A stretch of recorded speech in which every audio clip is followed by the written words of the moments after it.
your identification. What did you say? Now tighten those restraints. Scavenger scum. We don't need to see his identification. I will remove these restraints and leave the cell with the door open. My lord. Gauntlet! Gauntlet! Gauntlet!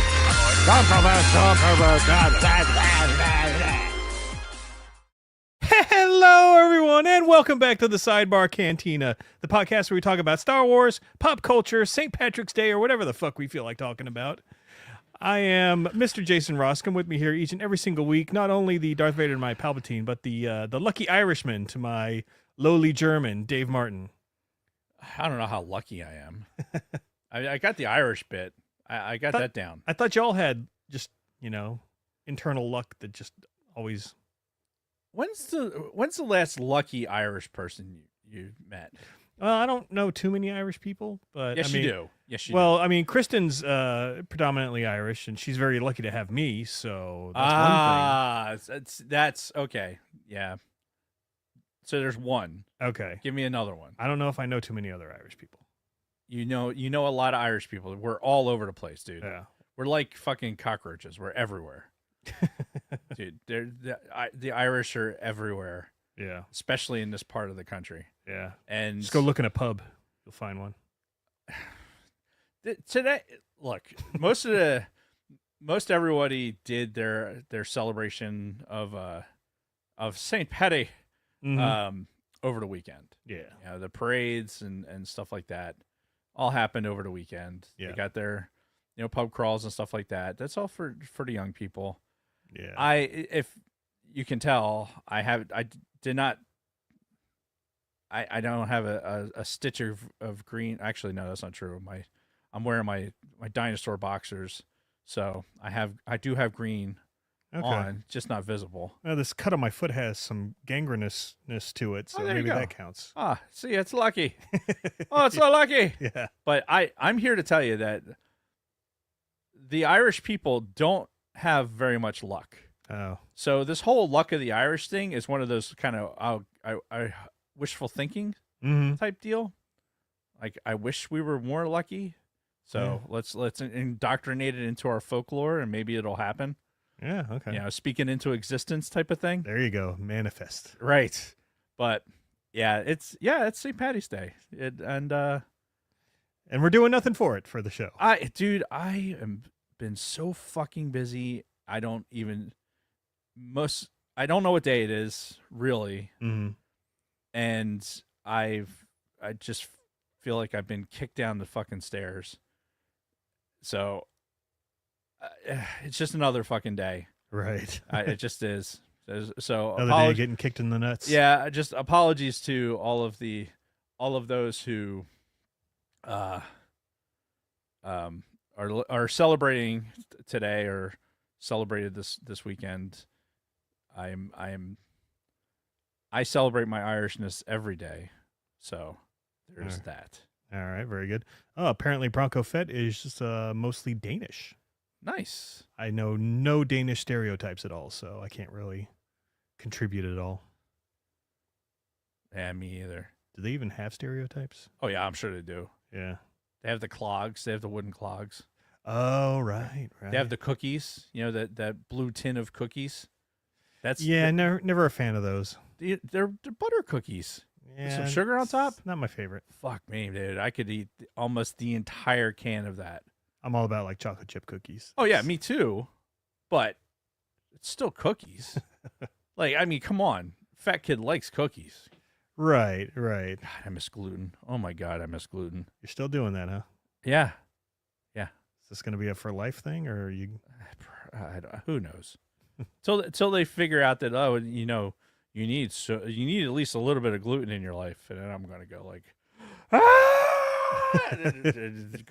go bananas.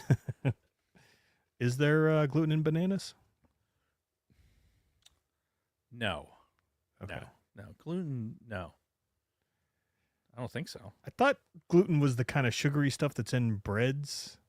Yeah, but it's a process thing. Oh, okay. So, like, in the process of bread, it's not just this is a sugar or starch thing. because I can have all the potatoes I want. Thank God. Me being the Irish. Yeah.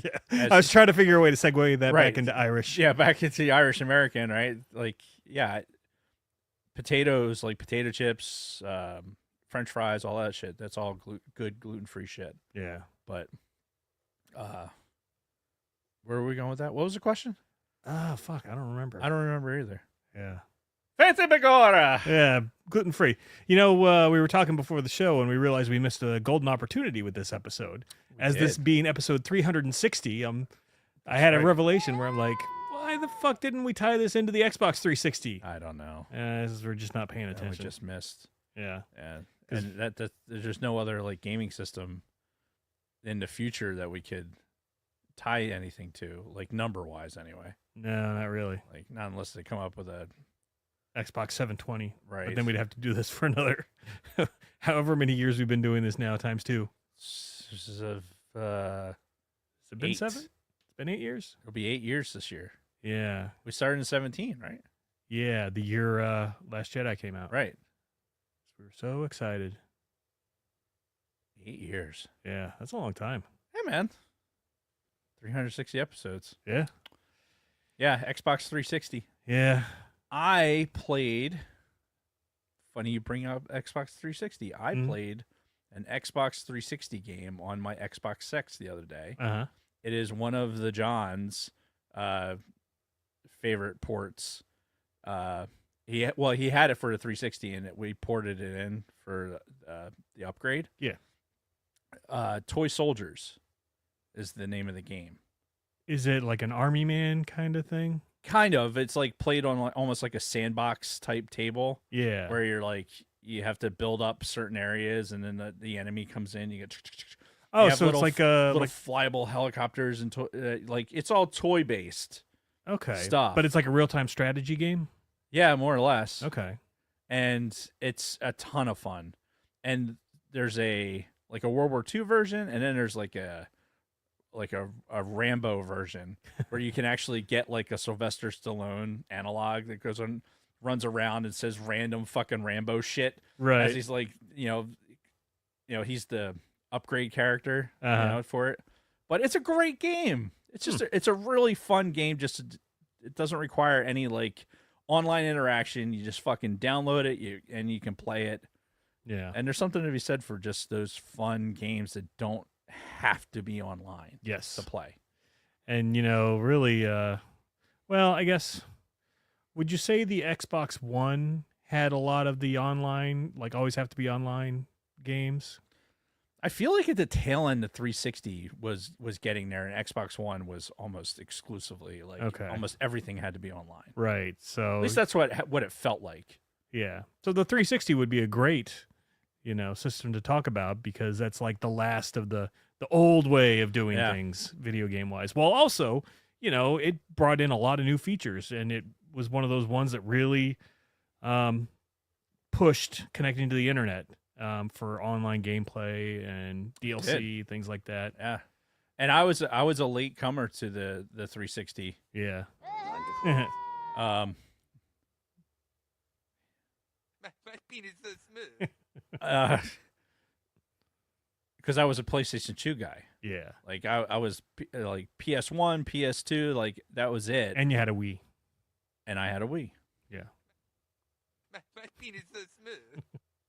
I only remember that because you played the Wii version of Force Unleashed after that came out, which wasn't really comparable to the 360 version. It was not. So Because I played the 360 version of that on the Xbox One as the the 360 port. Yeah. And yeah, completely different gaming experience. Well, it was fun with the Wii, but the 360 was way better. Yeah. We had the 360 that had the Kinect. Oh yeah, the webcam thingy. Yeah, that measured kind of the early VR type scenario where it's watching your movements and stuff like that. Yeah. Dancing games, things like that. Yeah, which that lasted like half a minute. Mm-hmm. But that's also when we had our Guitar Hero and stuff through the Wii, but later on that was on the 360 when we got it. Yeah, that's like one of the things that I still play on the 360 on a regular basis is like Rock Band, Guitar Hero, that Yeah. stuff, because that's what I had all my downloaded songs on. And I think I don't have a 360. I still have Xbox Ones, yeah, and John left at the house. He has an original Xbox. yeah, which It's I still at the have one, house. but it's not really functional anymore. I'd be willing to bet because we took it from the office Mm-hmm. when John moved out of the ComSec office, and we just basically put the stuff and kind of went into my storage. Right. Yeah, it worked when we put it away, and I almost guarantee if I plugged it in, it would work now. Yeah. So Well, I tell you, the Xbox 360, since we were talking about it, I looked it up on eBay, and you can get them anywhere from, looks like $70 for a bare bones. They go up to $150 for these bundles. Here's a bundle that's like $90. It's the console and a bunch of games. So and there I get spammed with there's what some not replay. I can't think of it. refurbished. They're like specialized in refurbished games and game systems. Uh-huh. Like you see them like, oh, here's this order for this thing, and then they go and they pick out. They have stacks and stacks of the things. It looks like yours. It's like, oh, here's all the fucking gaming systems like Yeah. that you can think of, and you just walk by and grab one and grab controllers and throw it all in, which would be fucking awesome, but not necessary. Yeah. Which, sidebarring off of that, so I got this like off of some Alibaba version of like it looks like a Game Boy, Uh-huh. but it's basically a Raspberry Pi in a Game Boy thing. Yeah.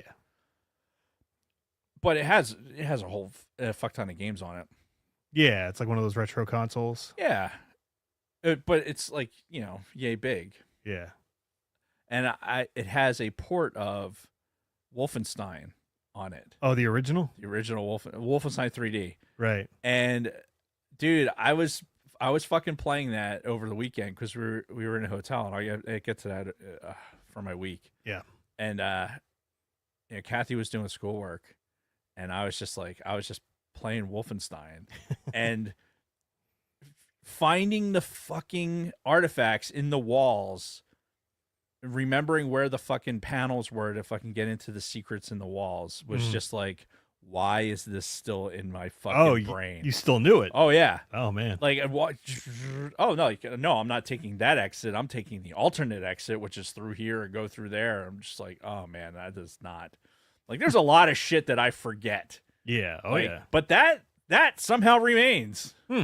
Like, that to me that's the Alzheimer's shit. That's the stuff that, like, when all else is going to fail and all the other penguins are going to fucking be dead and floating around in the water, those video game penguins, like, what bricks you have to fucking break in Mario Brothers to fucking get the star to Mhm. pop out, Or where are the hidden ones, Yeah. that you can't see until you actually pop it. exactly. That's the shit that's going to, like, you put me in the home and put me in front of a fucking console, and then that'll be how I live the rest of my life. I mean, that goes back to that YouTube. Did I tell you about this? The YouTube channel I want to do once I get, much older, but No. I can still function. Well, I want to do this thing where first I envisioned, like, if I was told I had 6 months to live, Uh-huh. what would I do as far as wanting to replay old games that I liked? And, I'm thinking about a YouTube video called Playing for the Last Time. Okay. And basically, like, getting on there when I get older and, like, okay, guys, this is it. I'm going to get on here. I'm going to play Super Mario Brothers for the last time in my life, and you're going to all watch it. And, play through that, and then, play through Legends of Zelda and all kinds of other stuff and be like, this is the last time I'm playing this in my life. So here we go. And I was going to call it Playing for the Last Time. Copyrighted. Yes. Don't anybody fucking steal Yeah, that. that is property of the Sidebar Cantina. Right. Don't fucking steal that shit. It's morbid as fuck, but good idea. Yeah. People would watch it. Yeah. I mean, people watch dumber shit. There's this, like, I think I've talked about her on the show years ago. There's this super old lady that streams like Skyrim.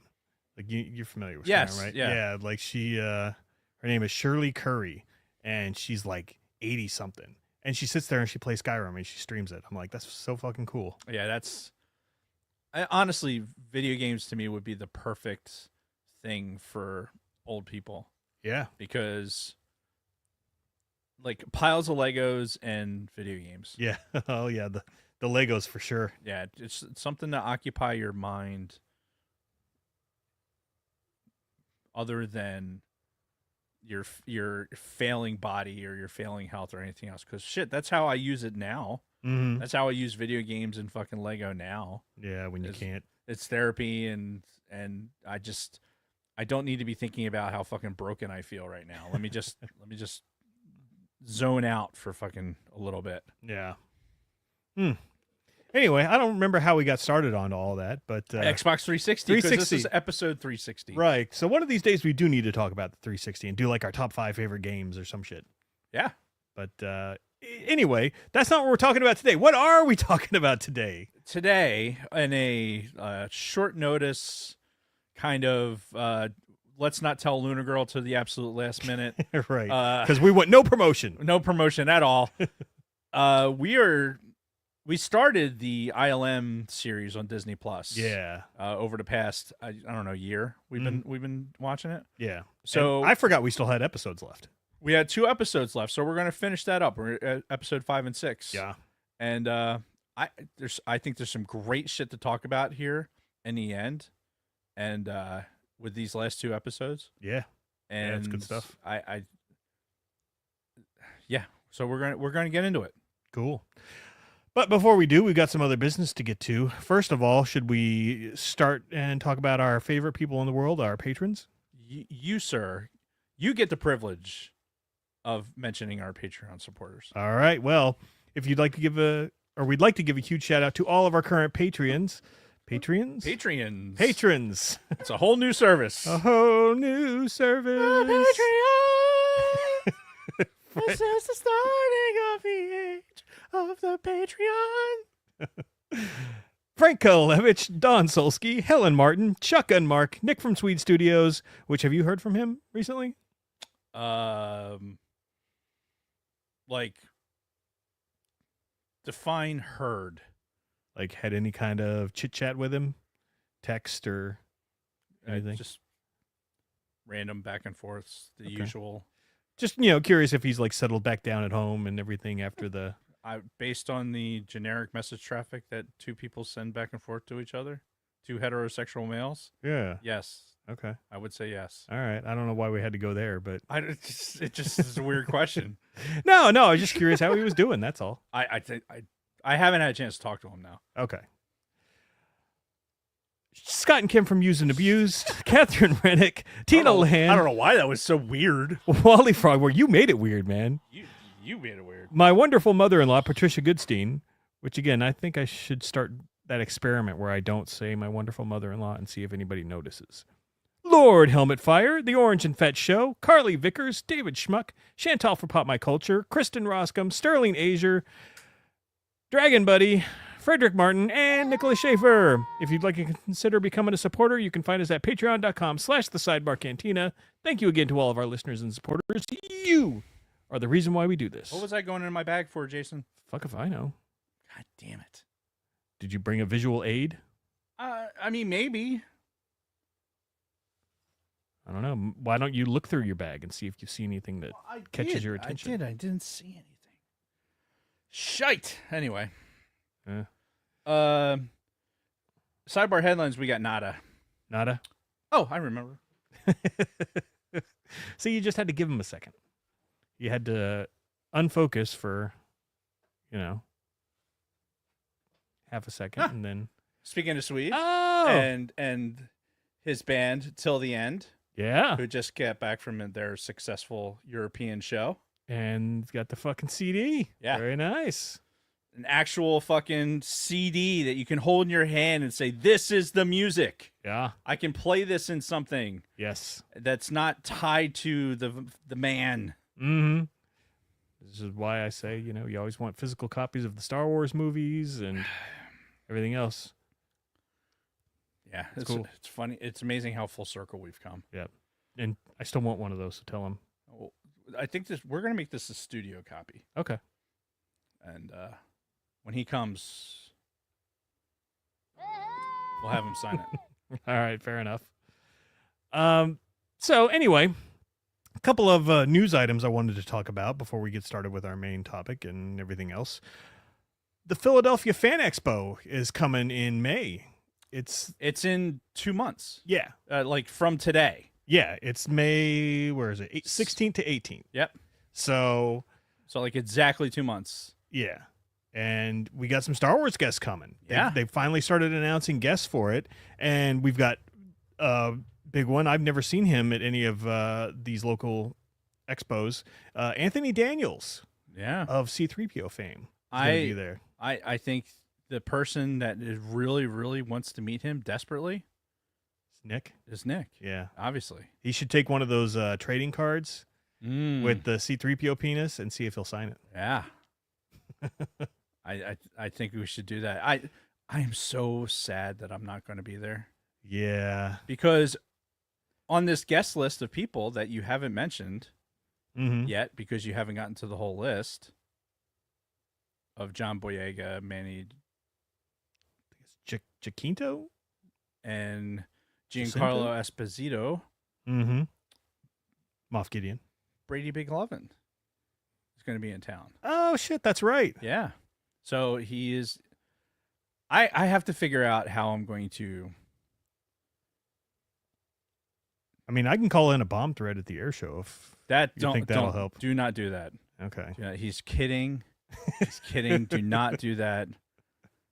For the love of God, don't do that. That will not make my job any easier at all. Yeah, it probably wouldn't go well for the person making the thread either. They have ways of Yes. tracking you down.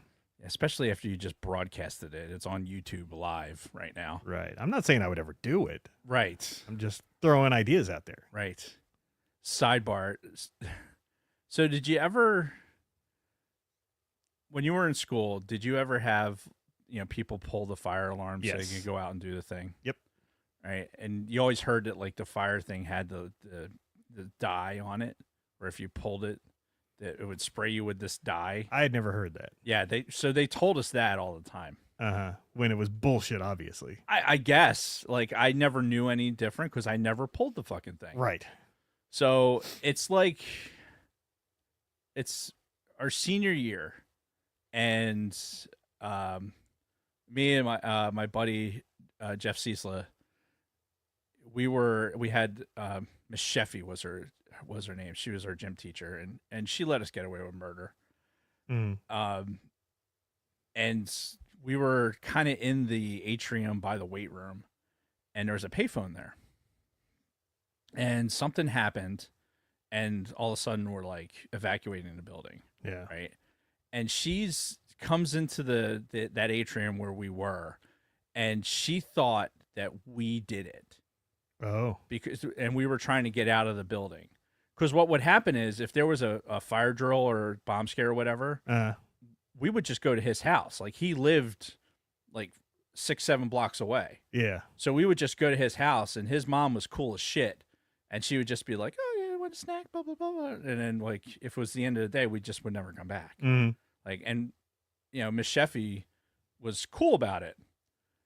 So she thought that we did it. We're standing there, like, next to the phone. We're like, "Miss Sheffy, we didn't do that." She's like, "No, all right, I gotta get you outside. I gotta," like, she was like getting ready to cover for us for fucking doing it. We're like, "Miss Sheffy, we did not do it. Yeah. Like, Yeah. we did not call in a fucking bomb threat. Just, Well, that's pretty cool that like, she relax." that she did something like that. Though that's the sound of a teacher who might be one of those ones that fucks their students too. She had she was a lesbian. Oh, okay. 100%. Yeah. But she was great. She was very, yeah, she was great. Miss Sheffy was great. All right. I actually had her two different years. I think I had her sophomore year and then senior year. Okay. So yeah, it was great. So how did we get talking about that again? Philly Fan Expo. Oh yeah, don't call in a BOM Right. Don't do that. scare. Because I will try and free myself from the air show so I can get over and say hi to everybody. But I'm definitely not going to be able to make any of the fan expo. I'm going to be hogtied from probably that Wednesday until Tuesday, like working extra all the extra hours. stuff. It's going to be a lot. We were talking about it before the show. It's a big lift, Yeah. and I'm if it was the only thing I had to work on, if it was the only thing I had to do, besides my regular job and then also my other additional duties, it would be awesome, and I'd be able to put my full weight and bandwidth into it. But unfortunately, right now, it's just another plate that I have to keep spinning. Yeah. And it doesn't make it as fun. So anyway, the guests that are going to be there that are related to Star Wars are, like I said, Anthony Daniels, C-3PO, Giancarlo Esposito, Moff Gideon, Manny Jacinto or Jacinto, the guy who played the bad guy in The Acolyte. The best part of The Acolyte. So, and then there was one other one, which I lost. John Boyega. Yeah. So that's a pretty big name as well, going to be out here. That's significant Star Wars presence, I think. Yeah, Anthony Daniels and John Boyega, that's pretty huge. Yeah. Giancarlo, he's great. And then, of course, Manny Jacinto, the best part of Acolyte. So it's a good mix. And they're not even done announcing celebrity guests yet. We're getting close. Didn't you say that Shatner's going to be there too? Yeah, Shatner's going to be there. The guy that's currently playing Superman in that Superman and Lois show, Heather Graham's going to be there. Priscilla Presley, of all people. Really? Yeah. I thought she died. No, her what's her name? Lisa Marie died. Oh, that's right. Yeah. Okay. Dolph Lundgren. Dolph Lundgren, I don't. For those that watch sports, like for half a second, Dolph Lundgren was for one of the betting apps. I think he was representing like the Eagles. Like this woman was sitting in a bar and she was all decked out in Eagles gear. And Dolph Lundgren was like, the Eagles look like they're going to be good this year. And he's like holding the fucking aquarium and doing all this like goofy shit. And it's one of those things where you look at Dolph Lundgren and go, most of the people that are watching this don't understand why you are relevant and can't make that connection. Like, why is Dolph Lundgren relevant to this? But anyway, he's done a lot of stuff. He has, but wasn't he He-Man in that live action He-Man that came out in the 80s? I believe so. Yeah. Yeah. I mean, he was a monster. Oh yeah, for sure. Took Sylvester Stallone to the limit in Rocky IV. The best Rocky, in my. Really? You think 4 is? Dude, I love that one. Okay. That is, I mean, nothing against it. Yeah, I love that Cold War fucking, I just, yeah. Yeah. You see our boy Apollo Creed get fucking murdered in the ring. It just has all these dramatic elements that were just build it up to a point where it's like it gave Rocky like actual relevance to be in there and like have the weight of the country and all this stuff. And you figure like I don't know when did Rocky IV come out? Probably like 86 or something. Yeah, like 86, 87. So we were still in the Cold War when it came out. 85. So, 85. 94. So it has an anniversary year this year. Oh. We should do Rocky IV. Okay. I want to do Rocky IV. All right, we'll add it to the list. Oh yes, I so want to do. Well, let's see. What was its actual release date? Rocky. We're just doing all this live. Yeah, fuck it. 37. No. We'll do it live. Fuck it. 37. Do it My live. girlfriend sucked 37 dicks. In a row? November is when it came out. All right, so well, I don't we know. got a ways. We'll do it live. Do it live. I love the fact that that's actually you screaming too. Just going. Yeah. So yeah, Rocky 4, man. Yeah. How do we get there? Dolph Lundgren. Yeah, Philly Fan Expo. Should be a good time. And Lunar Girl and Dragon Buddy are going to be there, right? Yeah, Yeah. as far as I know. So, yeah, it'll be a good time. Meeting up with Layman. Yeah, yes, we'll work it out. We got 60 days to figure that shit out. Yeah. I'm sure Rick will be there.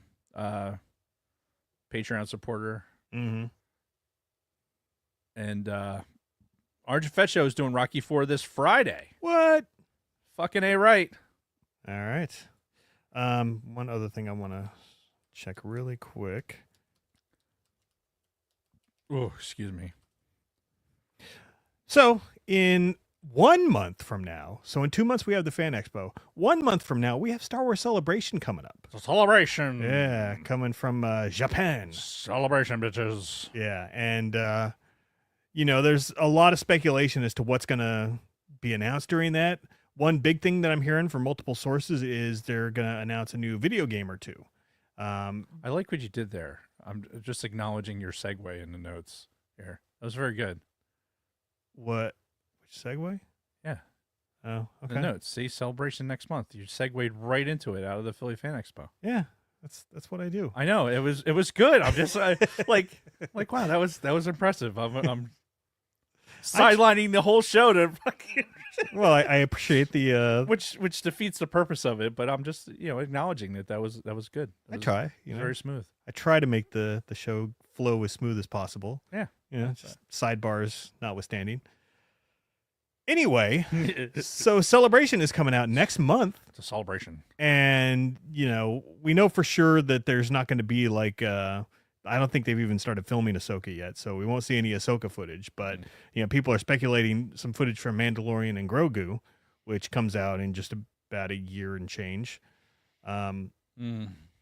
There's a lot of rumor about video games, and one of them is a turn-based tactical game, which those are some of my favorite video games of all time. I used to be really big into the real-time strategies. Now I love the turn-based, real tactical, Okay. kind of taking your time with it type strategy games. But there's also rumor of a real-time strategy game possibly coming out. And then there's also rumors of an Old Republic show that's going to be announced. So maybe they're finally going back to the Old Republic. I don't know. But see, that's the thing. Sure, say they announce that we're going back to the Old Republic. Is it really going to happen? Or is it going to be like that Rogue Squadron movie that we were supposed to get last year? Right. It was coming out in December of 24. Well, the Old Republic still is kicking along in the on the PC, right? It's still right. The game game's still rolling. Yeah, and they keep making new content for it. Now it's technically not canon, right? But for now, yeah, they've got so much that they can pull from for the Old Republic. Obviously, Revan being the biggest one. Mm-hmm. So we'll see. We'll see what they end up doing with it. I mean, eventually they have to do the Old Republic. They just have to, because they know that's what the people are clamoring for. Yeah. It's got a huge following. It's at some point you can't all right, here we are in this nexus of all the shit that's in the middle, with the Skywalker shit. You got to start going the other direction either way. Either big future or big past. Long time ago in a galaxy far, far away. Start going long time ago. Yeah. Let's fucking do that. Yeah, because there's a rich history there. And we know one of the movies that are allegedly in production are the ones that's the beginning of the Jedi, like the Dawn of the Jedi type thing. But, there's a good area after that, which is the Old Republic era, which, I mean, you would think that they'd have been doing this by now, because it's the whole Sith Empire versus the Republic. And you got tons of Sith on one side, tons of Jedi on the other. That's ripe for content. You could milk that for a decade of TV shows. Yeah. But they just don't want to do it for some reason. Obviously, it's going to be expensive. It makes me wonder, too, do you find something... obviously Andor is going to be done. Yeah. So you can't... That's that's juice can't be squeezed out of that anymore. Mm-hmm. But so much so much of the fandom is kind of desperate for that type of content. Yeah. And do you go to the Old Republic to find something like that, something with that level of intensity? I would think so. Like, all you got to do is watch those CG trailers for the Old Republic and just see what they did with those, and you're just thinking to yourself, "Fuck, this would look great as a full movie." Right. Yeah, It's- the setting, the whole Sith versus Jedi war, like two massive groups of Sith and Jedi fighting each other, and But even that's like that's a different. That's different than what Andor is. oh, for Like, sure, Andor's its own beast. Yeah, I mean, I'm not saying that you could ever duplicate that, Mm. but I think that's the level. It's almost like if you're going to do something for the Old Republic, like during that war, Mm. you'd have to do it with here's this special ops group that's Right. doing infiltration into something else. Like here, like one of the characters that you can portray while you're in the Old Republic and you're going to go do this particular mission. Yeah. You're, like shit like that. Yeah, because obviously, unless you're planning like a big movie trilogy, you don't want like a big, massive movie that's actually showing all these huge wars and everything going on. You want it from a smaller scale, Right. going on in this larger setting. Yeah, I mean, you can have the war going in the background, the Right. reason for it, but then here's these things. Like Yeah. here's this anti-terrorism unit that's fucking going along doing its thing while the war is going on, Yeah, and nobody really knows. They're just in the background doing their thing. mm-hmm. Not that happens. Right. Not at all. No, not in real life. And again, you've got the character of Revan that they can always go back to Yeah. as well. That's one of the more beloved characters in Star Wars Legends. Yep. So a lot of possibilities. Now, of course, sure, if they announce something, that's great, but will we ever get to see it come to light? Yeah, God, I don't know. couldn't fucking tell you, With the man. reveal of and potentially within a year, you could have a Favreau-led True. Disney enterprise that is way more willing to go out on that ledge. Yeah. Yeah, and we'll talk about Favreau a little bit, actually, when we get into our main topic. Yeah, exactly. But yeah, exciting stuff. I'm sure there's going to be some things that are going to get announced that we're going to be surprised by, be it, footage that they show us or games or shows that are in production. I'm ready for a good video game, Star Wars video game. Yeah. Like we're probably not going to get anything in real time just because Outlaws just came out basically. Yeah. But So I'm sure that has time. yeah. But I mean, something. yeah, it's not like EA is the exclusive rights owner to Star Wars video games anymore. Right. They've started letting other developers do that, which is why I think we're getting the strategy game announcement. Yeah. Because, you can have your group that's doing like the first person type stuff, like your Battlefront. You can have the group that's doing your weird stuff, like your Outlaws, and then have another company that specializes in strategy games doing the Star Wars strategy game. It's a lot. Yeah. And I think they can all coexist very nicely if they choose to do it that way. But anyway, that's really it for these announcements and speculation. We ready to get into our weeks? Yeah, let's do it. All right. Well, it's pretty easy for me because I'm in pretty much the same spot that I was in last week, where I'm just trying to figure out what the fuck to do with myself and not really doing much of anything in the interim. So besides watching Light and Magic. Which was good. Did you start reading the book?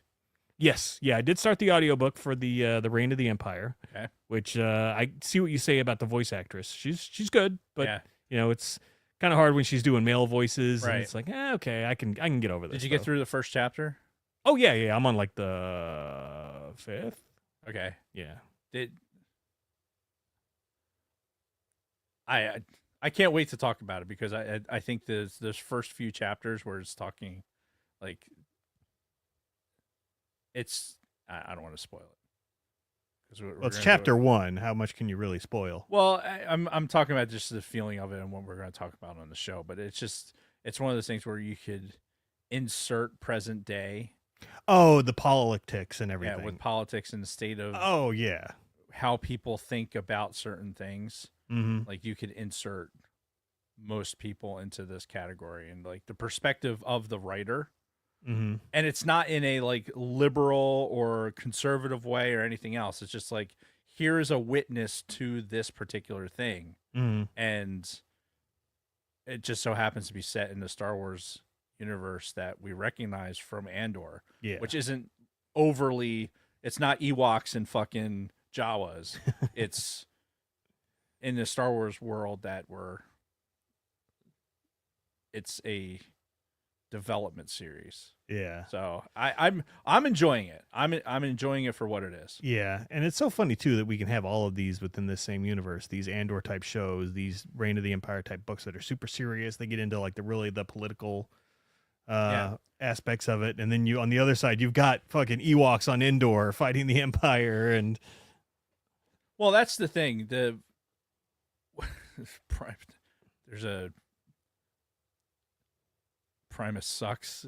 There's an argument Primus, the band. apparently. Don't know what that has to do with anything. but- They're having an argument in the chat. Come join the chat, folks. The chat's most definitely where it's at. Winona's got a big brown beaver, and she strokes it all the time. Just the fact that they are the soundtrack of fucking South Park. Yeah. Come on.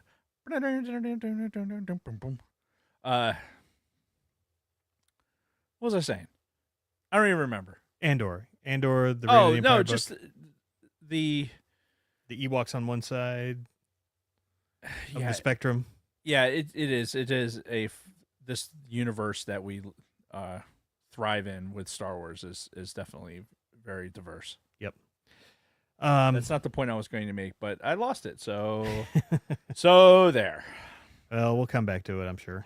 But yeah, still nothing going on for me. I don't know what I'm doing with my life anymore. You'll find it. Yeah. It'll smack you in the face. Hopefully not literally. Maybe that's what I need though. Maybe I need a good like just whack in the face. Just brah. Talk to Stephanie. I was just telling that story to somebody recently too. I'm sure she'd do it. Oh, probably. Though I don't have the alcohol in me to, numb To actually the handle blow. it. Yeah. Just I have lidocaine patches. I'll give you a lidocaine patch. You can put it on. Right. So that'll take care of it. little background for anybody listening. Yeah, when I used to get drunk back in my younger days, for some reason I would always want people to hit me. Right. Like I can remember when I lived in the dorms in my first term in the Air Force, we'd get drunk like every fucking weekend. And I'd be walking around, hit me, slap me. And people would do it and some people wouldn't. And then we did it with a coworker of ours. We were on the road, stuck on an island nation somewhere. And yeah, she smacked the shit out of me. Pretty damn good. But it was all fun and games. It was, but it was the smack heard around the world because everyone in the unit knew about it. Yeah, it was. It was not something that was not going to get back to us. Yeah. So, yeah, it was good. Mhm. All in good fun. All in Yep. good fun, but it's definitely something that it was funny. Yeah. So anyway, what were we talking about? You're weak, Yeah, or lack thereof. right? Getting you smacked in the face somehow. Yeah. I need a smack in the face. That's what it is. That's what it was. Yes. So anyway, that's all. That's all I got. Primus. What the fuck is why? Why? My name is Mood. Mood. Anyway, Excuse me. So, for my week, the big event that happened for us is we had our floors refinished, or our living room floor refinished. oh, The issue with that is that the living room bisects the house, right? Because I'm in that weird split level, right? So Mhm. if you eliminate the ability to go anywhere on the wood in the living room, that Mhm. means that you can't get upstairs at all. So you're talking during the time while they're doing the Right. repairs or Yeah. whatever. So they basically refinishing it. So they sanded it down to fucking naked wood and restained it and did that whole bit. Okay. So in the process of doing that, like we ended up like the person that suffered for this was really Holly because she, like, we've been taking her to more like on our little adventures and getting her into hotels and stuff like that. But she's still like, she's very, very particular. Like she likes a particular blanket, and she's comfortable in this particular thing. And when we're out on the road, like if Kathy goes into the bathroom while I'm trying to get the dog to pee, like she's like freaking out. So like, where are you going? No, like just so it was stressful for the dog. And then I took Holly to work with me one day, and that she was fine. She's been there before, but it was just like, so it was kind of chaotic to the end of the week, and I still had, was still working and trying to get everything fucking done. But the reason it's like it becomes weird is the idea that you can be in your house but not like go in your house. Right. So on Saturday, we checked out of the hotel, and Mr. Juan, it's his flooring company, he did a bunch of people in the neighborhood, so that's who we knew to call. And he told us that we could walk on the floor one time on Saturday to go up the stairs, because we had the wood, all the stairs done. So going up from the family room and then up into the bedroom floors. So all that wood was verboten. Couldn't get into the kitchen. Couldn't get like nothing. So all we could do was be in the family room. Wow. On Saturday. And did you sleep in there? No. We did the one time. We got upstairs and we put towels down for Holly to go up the stairs, so she wasn't like, scratching at the floor a little bit, which I think was probably excessive, but whatever. I mean, the floor looks great.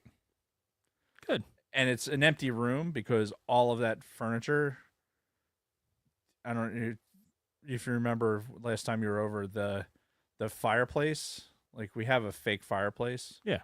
So I moved that. It's made out of cinder blocks. Oh shit. Yeah. I put it on like a little dolly system but I still had to pick the fucking thing up. This is how dumb I am. I'm just, I'm dumb, right? I acknowledge that fact. I acknowledge the fact that when I do dumb shit, I pay for it, but it gets done, right? Yeah. We do the dumb shit. It gets done. Yes, I'm paying for it later. However, look, it got done. So at least it got done. Right. I will sacrifice my future self for this particular task to get done. And sacrifice I did, because I got the fireplace moved, which is probably the bulkiest part of it. But I still had a piano to move. Oh. So we have that upright. And it's kind of on wheels. Kind of on like wheels. Tiny wheels. So small. Like My penis so smooth.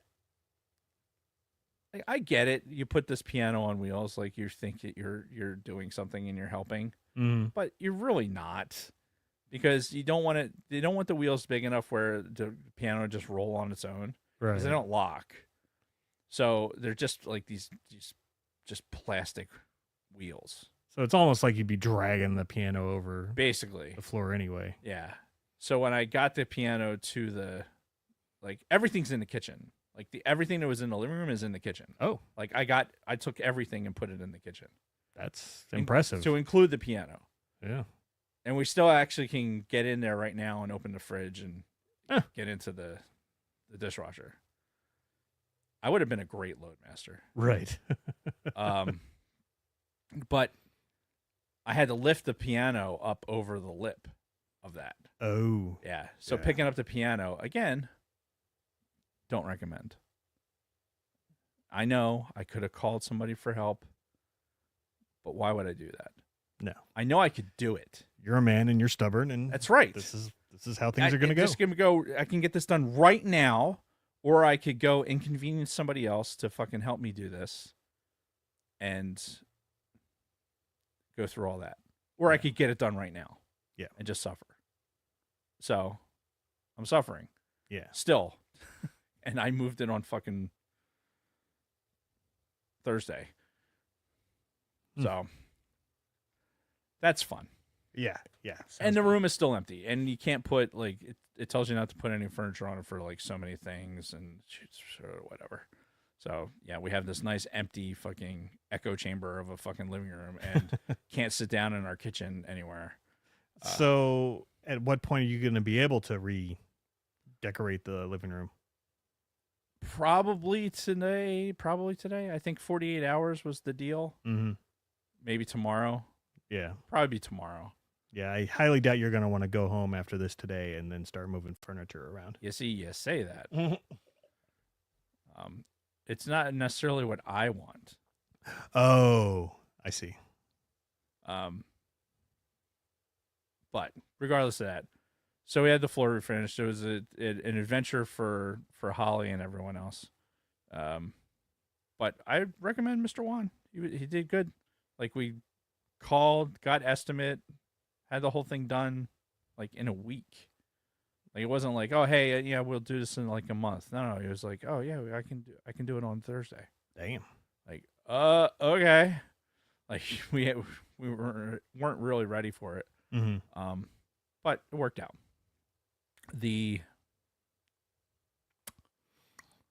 I talked about while we were at the hotel, I was playing the old Oh yeah, the emulator. Yeah.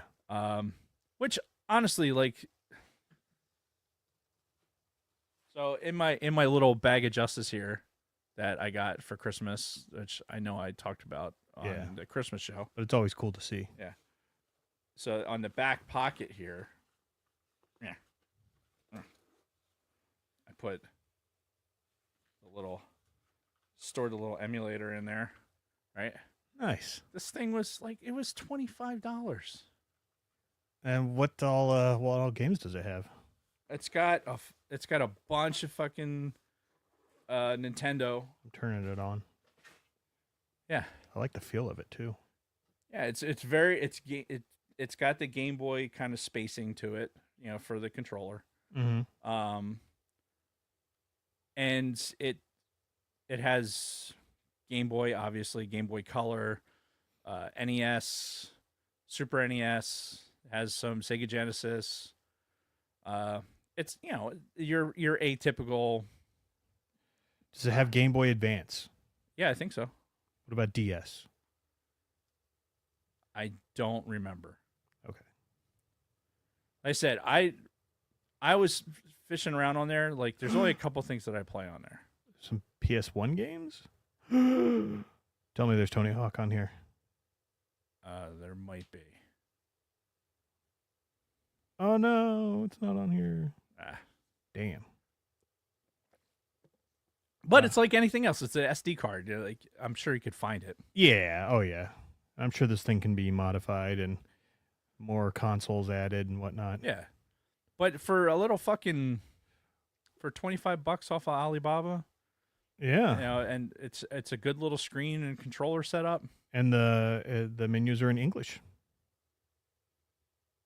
And it has a HDMI. It has a mini HDMI in the top. Oh yeah, so you can like push it out to a TV. Yeah. Have you tried that yet? I haven't. I thought about doing it in a hotel, and I was lazy. I was already sitting down, so I was like, fuck it. Oh, it's got PSP stuff on here too. Yeah, but not very much. Yeah. Well, I'm sure you can just add more games if you acquire them in a legal manner, of course. Of course, obviously. Yeah. Duh. Like, this entire thing is obviously well above board. Yeah. But like I said, I been playing Wolfenstein on it. The original Wolfenstein 3D. Yeah. And it, it's like I said, it's not huge. This had been No, it's not. My penis so smooth. and this would have been great for TDY. Oh, fuck yeah. Because I had I think we talked about it before. I had a Game Boy, Color. a Game Boy Color. No, not the Color. I don't have it in there now because I carry this around. But you had the original Game Boy, and then you had the original Game Boy, but smaller. What the hell? But still black and white. Yeah. The hell was that? Pocket. Called? Pockets. Game that's Boy it. Pocket. Yep. Yes. I have a couple of those, Uh-huh. and I had one of them that stayed in my helmet bag all the time. So that, and AAA batteries. That's all you Yeah. needed. Make sure you had AAA batteries, and fucking, I could play Mario Land whenever the fuck I wanted. Mario Land and Tetris. Yep. It doesn't matter where in the world you were. Again, the beauty of being able to play something and not be connected to the internet. Mm-hmm. Or not being required to connect to the internet. Exactly. Which, speaking of, there was a Steam sale. Yeah, I think it's still going actually. I think till March 20th, which is this week. yeah. Um, Oh yeah, there's some good shit on there. I don't know. I can't even tell you how I got onto the page. Right. I don't know why I opened Steam. Mm-hmm. I forget why. I was just on the PC, and I was in the hotel, and I was just like looking for something to play, and thinking that I forgot my charger, which I didn't. I actually had my charger. Which, sidebar, we used to be so good at fucking traveling. Oh God, Like yes. we were so fucking good. I had a checklist. I had a literal checklist of things to pack whenever I would go on a trip. Or I didn't. I did, but it was in my head. mm-hmm. And we maintained such a state of readiness that you hardly ever had to really pack, because almost everything was always like, I don't know. I had 2 weeks of shit that was pretty much, I could just grab, throw, go. Yeah. That's how we lived our lives for a fucking decade and a half. Yeah. So just doing anything, going out anywhere and staying out of the house, the things I take for granted that my brain doesn't run the checklist the same way. Mm. So I'm like, why don't I have this? Like, I should have this, Yeah. but why is it not here? Like, that shit drives me fucking insane. Like, Yeah. when I know that I should have something, like in my former life, I'm like, there's no way I would have missed this, and missing that thing, oh my God, it drives me fucking insane. it was such it had to be a big part of how we existed before, because you be someplace that you didn't have you couldn't go to Walmart and fucking go get something if you didn't have it. Right. It's not like I'm going TDY to fucking Prescott, Arizona. Like yeah, I can go to Walmart and fucking get a pair of boxer shorts if I really needed to. It's, you don't have that. A lot of the places we went, Yeah. Oh yeah. like even if you wanted to buy a pair of fucking shoes, like the shoes don't fit right. I remember it going to we were in South Africa, and we were in Durban, South Africa. mm-hmm. It was Chris Miller, Chuck Brinzer, and me, and we were going to this. There was a casino there. It was like close to a hotel, and we were trying to see Chappelle. Oh. Because it was when Chappelle had fucking. Oh, it was during that time. It was during that time, and Chappelle was in Durban, and he was just like floating around. It's not like he was doing a performance. He was just like in town, Oh, okay. and that's where he was. So we're like, oh, maybe he's in the fucking casino. So we wanted to go into the casino, but there was a dress code. Oh. And I didn't have, like, they wanted like wingtips and they wanted a suit. Wow. So like Chuck Brinzer and I, we went to one of the fucking stores in the mall there, Mm. and it was all European sizing and cuts. Oh, jeez. So I had these fucking tight fucking pants, like tight pants. Mm. Have you ever in your life, you've known me for a long time, Yeah. have you ever seen me wear anything tighter than what I'm wearing right now? No, definitely not. Never. You would not see that, because if you did, I'm probably in some sort of duress. But I'm wearing these fucking pants and these shoes that they didn't fit right. The fucking pants, this button down shirt that was like, yeah. And I was this was still relatively. This was fit Dave, Yeah. right? I wasn't skinny, but I was fit. Yeah. So it wasn't like I didn't have the gut to fucking manage. You know, I was just I was relatively well built and had shoulders to deal with. Yeah. But the European clothes are not built for that. They're not built for people that have a reasonable shape. They're built for people that are fucking stovepipes. Right. And I could not, like, these clothes just were the worst ever. I threw them away after this thing. Wow. Wouldn't let us gamble in this fucking place. What? Yeah, wouldn't let us gamble. And obviously Chappelle wasn't in there. Otherwise, I'd be telling that story every fucking day of my life. Mm-hmm. Yeah, it was a horrific experience. Why couldn't you gamble? There was something where you had to. It had something to do with us only being there for a certain amount of time. Like, it had something to do with the passport. Oh. Yeah, it was weird. Yeah, you'd think they'd want to take advantage of all the suckers. Right? I mean, most places do. Yeah. Like most people, hey, we have your local money, then we can do this. But yeah, they wouldn't. I think it was a little. I think Chris Miller would have been fine. Mm-hmm. I mean, this is Durban, Mm-hmm. South Africa. Mm-hmm. But anyway, we don't see Chappelle. And sidebarring off of that, the movie theater there was actually really good. We ended up seeing a movie there, in that same mall. Yeah. Regardless of all that, how the fuck did we get to there from the Steam sale? I have no clue. Wow. Us being prepared. Oh, the games and then the thing. Yeah, Yeah. us just being really prepared. Yeah. I thought I forgot my charger. So otherwise I would have been more on the Steam sale. But I did have my charger, so I plugged my PC in and logged into Steam. I'm still a little befuddled at how I fucking snaked around to fucking get to where we are right now. Uh-huh. And I saw that Destiny 2 was on sale. Mm-hmm. Star Wars Squadrons was on sale for like $1. Oh, really? Yeah, it was $1 or $3.99 or something like that. Mm-hmm. It was less than $5. Yeah. And I have Squadrons, like I have the EA version like, Mhm. already on my PC, but I figured this is Yeah, it's basically you're just clicking a button to right. put it onto your Steam library. If also. if some point I get a Steam Deck, There you go. at least I'll have it. Mhm. If I want it. So I got Destiny, Squadrons, and then I got Red Dead Redemption, Oh, yeah. which is again all these. I think the $15 is the most expensive one. Mm-hmm. Like Destiny 2, like John got me into playing Destiny, Mm-hmm. and when he was still playing online games and shit, like it's enjoyable as a first person shooter because sometimes I shouldn't be shooting at people.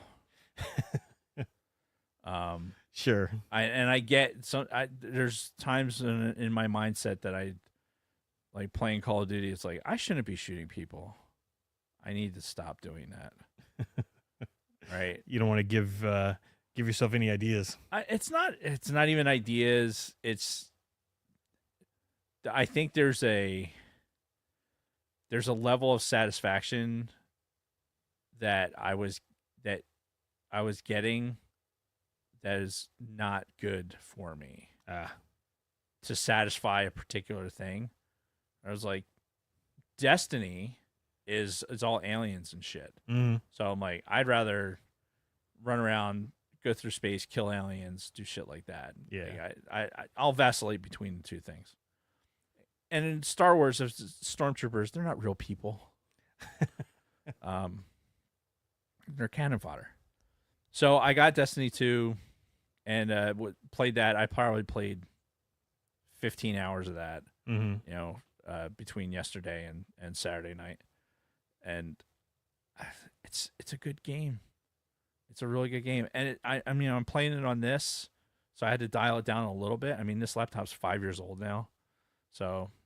But Destiny 2 is also a little bit older game. Yeah. But I was pleasantly surprised at how well this machine did playing it. Good. But it's an online game. Like it's one of those that needs to be online.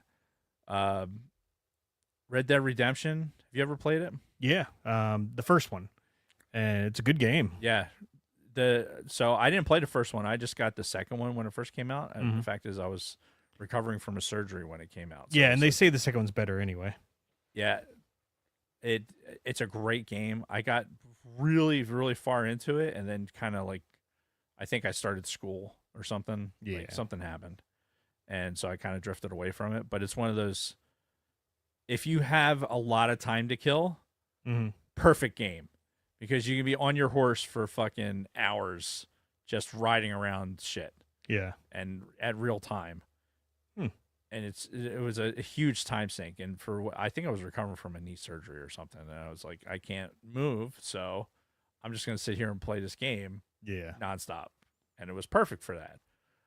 So I was like, fuck yeah, dude, I'll throw this in this perpetual Steam library. That you know, if I get to a point where, again, I get a Steam Deck, I'm trying to speak it into existence, kind of like the Luck of the Irish.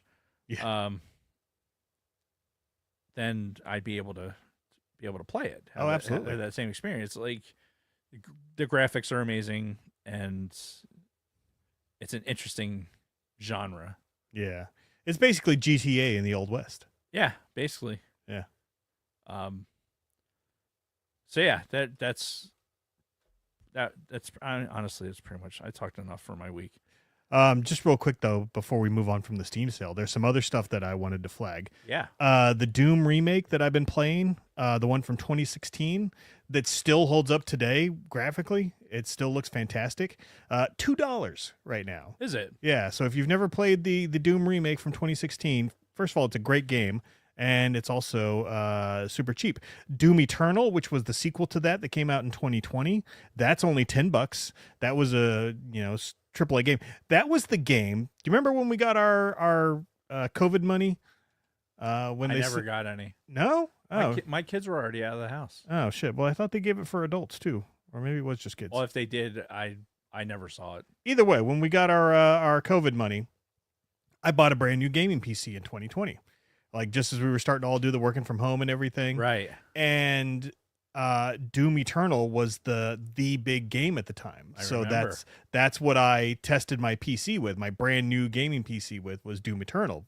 I remember that because my machine it wouldn't do it. No. Because this laptop I configured to be able to do Microsoft Flight Simulator. Oh, okay. The 2020 version. Like it was the brand new version. It's like, okay, here's the specs that it needs to have. Yeah. So I put together this laptop as maximizing the ability of the laptop to the specs of Flight Simulator. Right. Which are pretty high compared to a lot of other games. Yeah. And it does phenomenal on that. But Doom, it wouldn't do. No. No. That's too bad.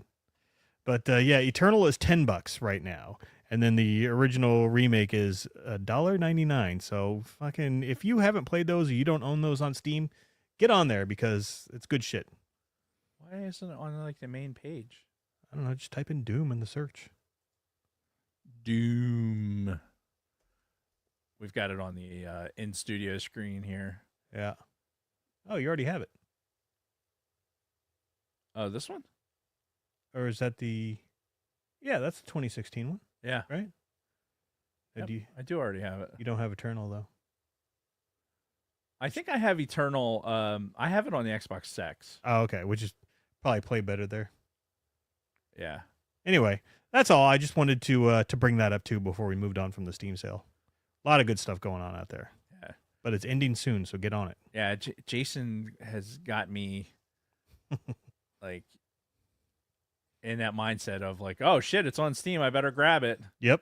Like some of this shit, like why do I have it again? Oh, it's because it was on Steam, and Jason is in the back of my head saying, get it. this game, Titanfall 2, is still one of my. Oh yeah, that's on like super sale right now, I think. Yeah, I think so too. I just closed my Steam page. But Titanfall 2, I think, is one that if it's cheap, you should if you don't already have it, you should get, because it's $3. You can get the most wanted bundle, and it's like $13. Yeah. 10 out of 10 recommend.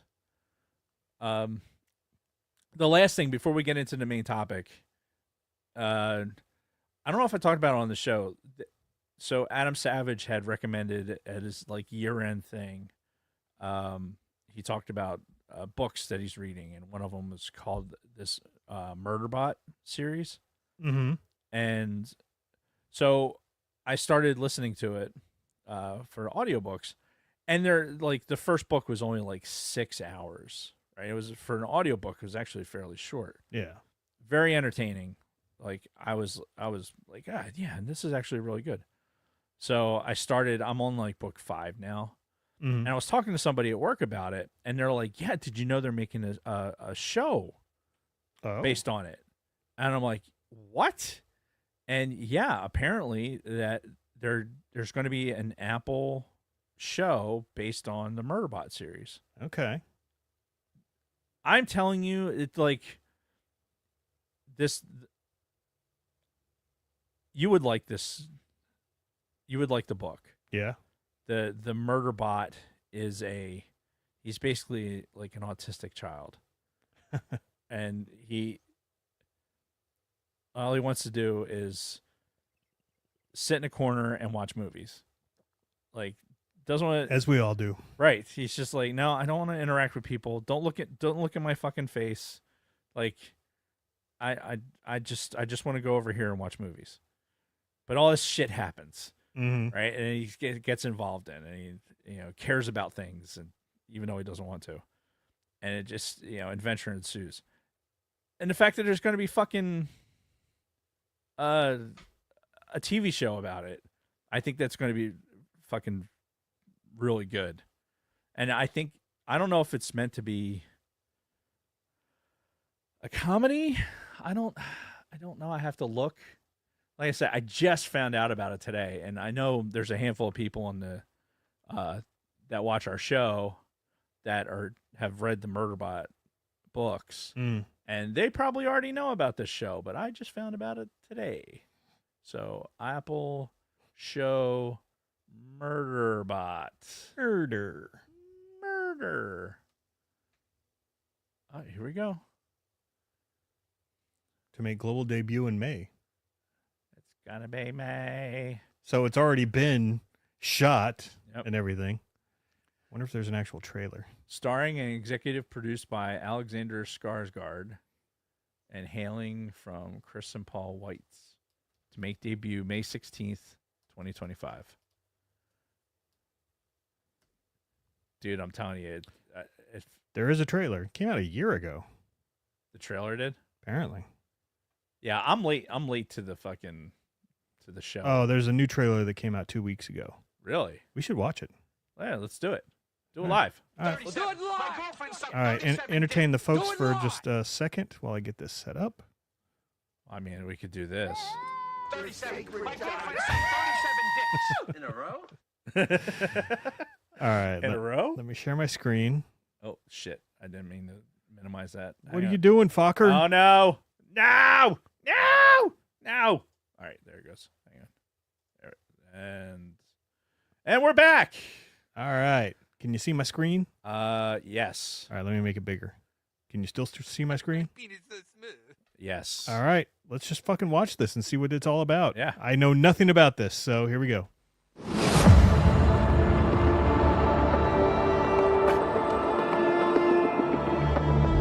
Are you sure you want to do this? Not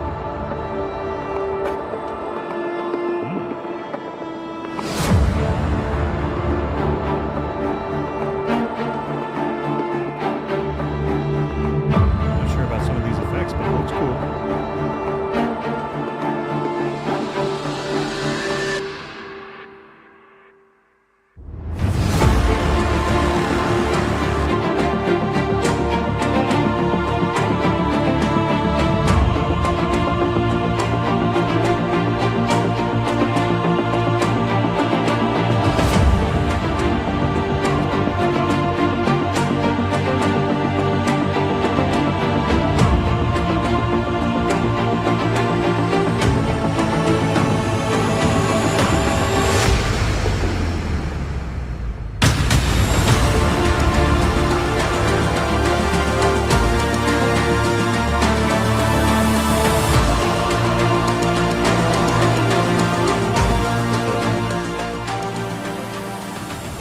Come meet. What the fuck was that? I have no idea. I think that might not have been real. That was not. I like. There was nothing about that had anything to do at all. I think we just got duped. I like. If for anybody who is watching, if they look at my face while I'm watching, I'm like, where does this happen in the movie? Like, I don't know what we just watched. Yeah, no, that was very strange. What's the other trailer that you said was there? I don't know, but I think I've pushed our luck far enough. So We've come this far. You have to So, what's go to Apple TV and see if the trailer's there.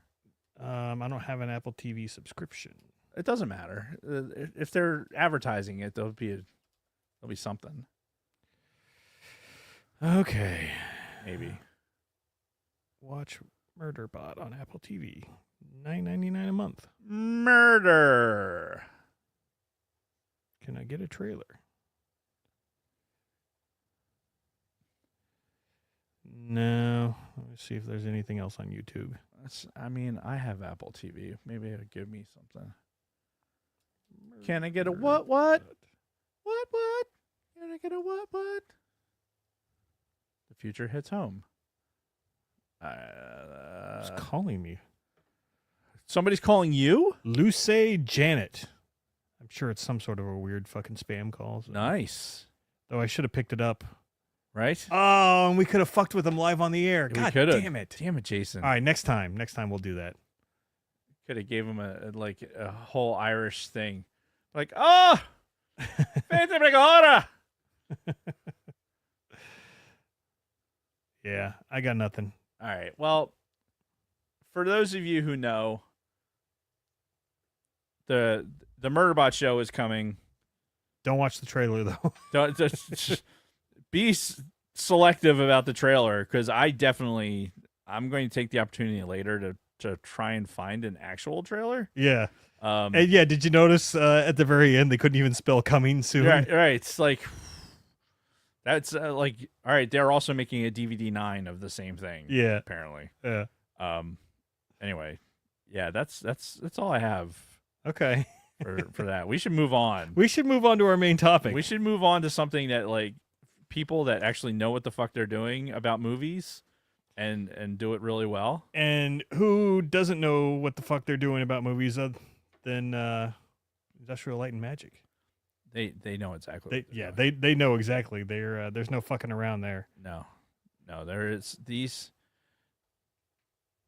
If for those of you who haven't watched it, hey, I've talked about this before. Disney Plus, like the side shit that goes on Disney Plus, like if you have the subscription, take full advantage and watch everything that's on there. Like especially the National Geographic stuff, highly recommend. Yeah, like the Pirates thing that they have, all of it's good.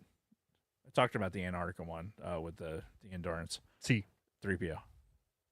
But yeah, this ILM, this 6-part series, we started with the beginning with George creating this studio because he needed these effects that didn't exist for Star Wars. Yeah, for the original trilogy.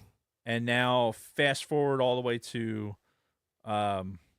we watched all the way through episode 4, which I forget exactly where to finish, but when we get to episode 5 of this 6-part series, now we're talking about specifics of where we are with CGI. Yeah. Because, yeah, up to this point, it was, the practical effects of the original Star Wars trilogy, you know, the models and the animatronics and things like that. The creature shop and making all the things look real in the movies. Right. And these artists that were doing those things. Yeah. And then, little things like, Terminator 2 and Jurassic Park came out and pretty much changed everything. So, and that's what these last 2 episodes sort of focus on, is they focus on, the uprising of CGI and how quick it killed it's like especially the modeling yeah, shop. that's like the notes. ILM, the death of stop motion. When they're giving out books, handing out books to the model shop of what color is your parachute. Yeah. Right. It's like, okay, something we're not long for the world here. Mm-hmm. If our employer is handing us books of what you should do in your next job. Yeah. So, and this episode 5, it's titled Morphine, Morfing. I don't know where the term morph originally generated from, but they made it sound in this like they were the ones who invented the word morphine. And they might have. Look, these motherfuckers came up with so much shit. Mm-hmm. Like, one of my biggest takeaways of watching this series is how much ILM changed the industry. Yeah. Like, Oh, yeah. They are the root cause of so much change in the film industry. Mm-hmm. And it all stems from that fucking goofy motherfucker, George Lucas. I mean, he just steadfastly wanted something and wanted a certain product. Yeah. And kept pushing and to get his way. Yeah. And changed everything. Yeah, and that's, it's how do great inventions come along? Well, they come along from, need and the desire to make this new thing, and right. That's what George and these other people would do. Like Spielberg, they'd drop this idea in front of these, CG artists, and they'd be like, all right, we want it to look like this. Go make it happen. And they're like, I don't know how the fuck to make this to happen. And like, you're kidding, right? Like, how the fuck do we do that? Yeah. I don't know. Figure it out. Yep. You're smart. Do it. And then they had to go do it. They had to go figure it out. And, what they came up with was, nothing short of miraculous, honestly. Yeah. I this is going to sound like the most corniest thing ever. And I don't know. Maybe it's just age getting to me, but the miracle of what we have as far as like what we can see, our external inputs, like with screens, YouTube, just what we are able to get live input from, and the technology behind it, and the way digital works is. Even though I know how it works, there's still like some fucking magic. There's some FM behind it, right? There's still some fucking magic behind it. Like it's, how looking at what they were doing back then in those early days, you look at it and go like, how the fuck did they even start? Right. How did they even start to get there? Like, how do you take a fucking a dumbass 286 computer or some fucking Apple II? Yeah. And how do you make it do the things that you're doing right now? Yeah. Like, it's mind-blowing. And just like in those first episodes of Light and Magic that we watched, they had to invent new ways of doing things. Mm-hmm. Like they just had, like when they were inventing new cameras and new ways of filming things back in the day, now they're inventing new ways to use the computers to show them what they want to see. And yeah, it's great. And this first episode starts off with Terminator 2. We see Robert Patrick doing like the early motion cap before it was actually motion cap, where you had to like paint grid lines on his face. Right. And as he's standing there in his tighty whities. Yeah, and he has to walk around outside and they're recording his motion with these grid lines that they painted on him, and just really, really neat. But it starts off with the change from analog to digital, essentially. And we've got a lot of people talking. Obviously, James Cameron started off when we see the T2 stuff in the beginning, and he's talking about, how he was a little resistant to the change himself, but he kind of let them go and do their thing, or he would drop that idea and said, this is what we want. How can you make it happen? Right.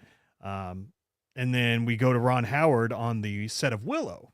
I forgot that Ron Howard directed the Willow movie. Right. This is how Ron Howard gets into the effects. Yeah. This is how he gets into the kind of the George Lucas sphere of influence. Yes, yeah. And you know, the stuff that he had done up to this point didn't deal with special effects or anything. So this was his first foray into all of that, and he's like listing stuff, and one of them was like matte paintings, and you know, you see one of the ones they did for inside the temple in Willow, and just all kinds of neat stuff. And now he's starting to come around to it, and he's starting to experience all of that.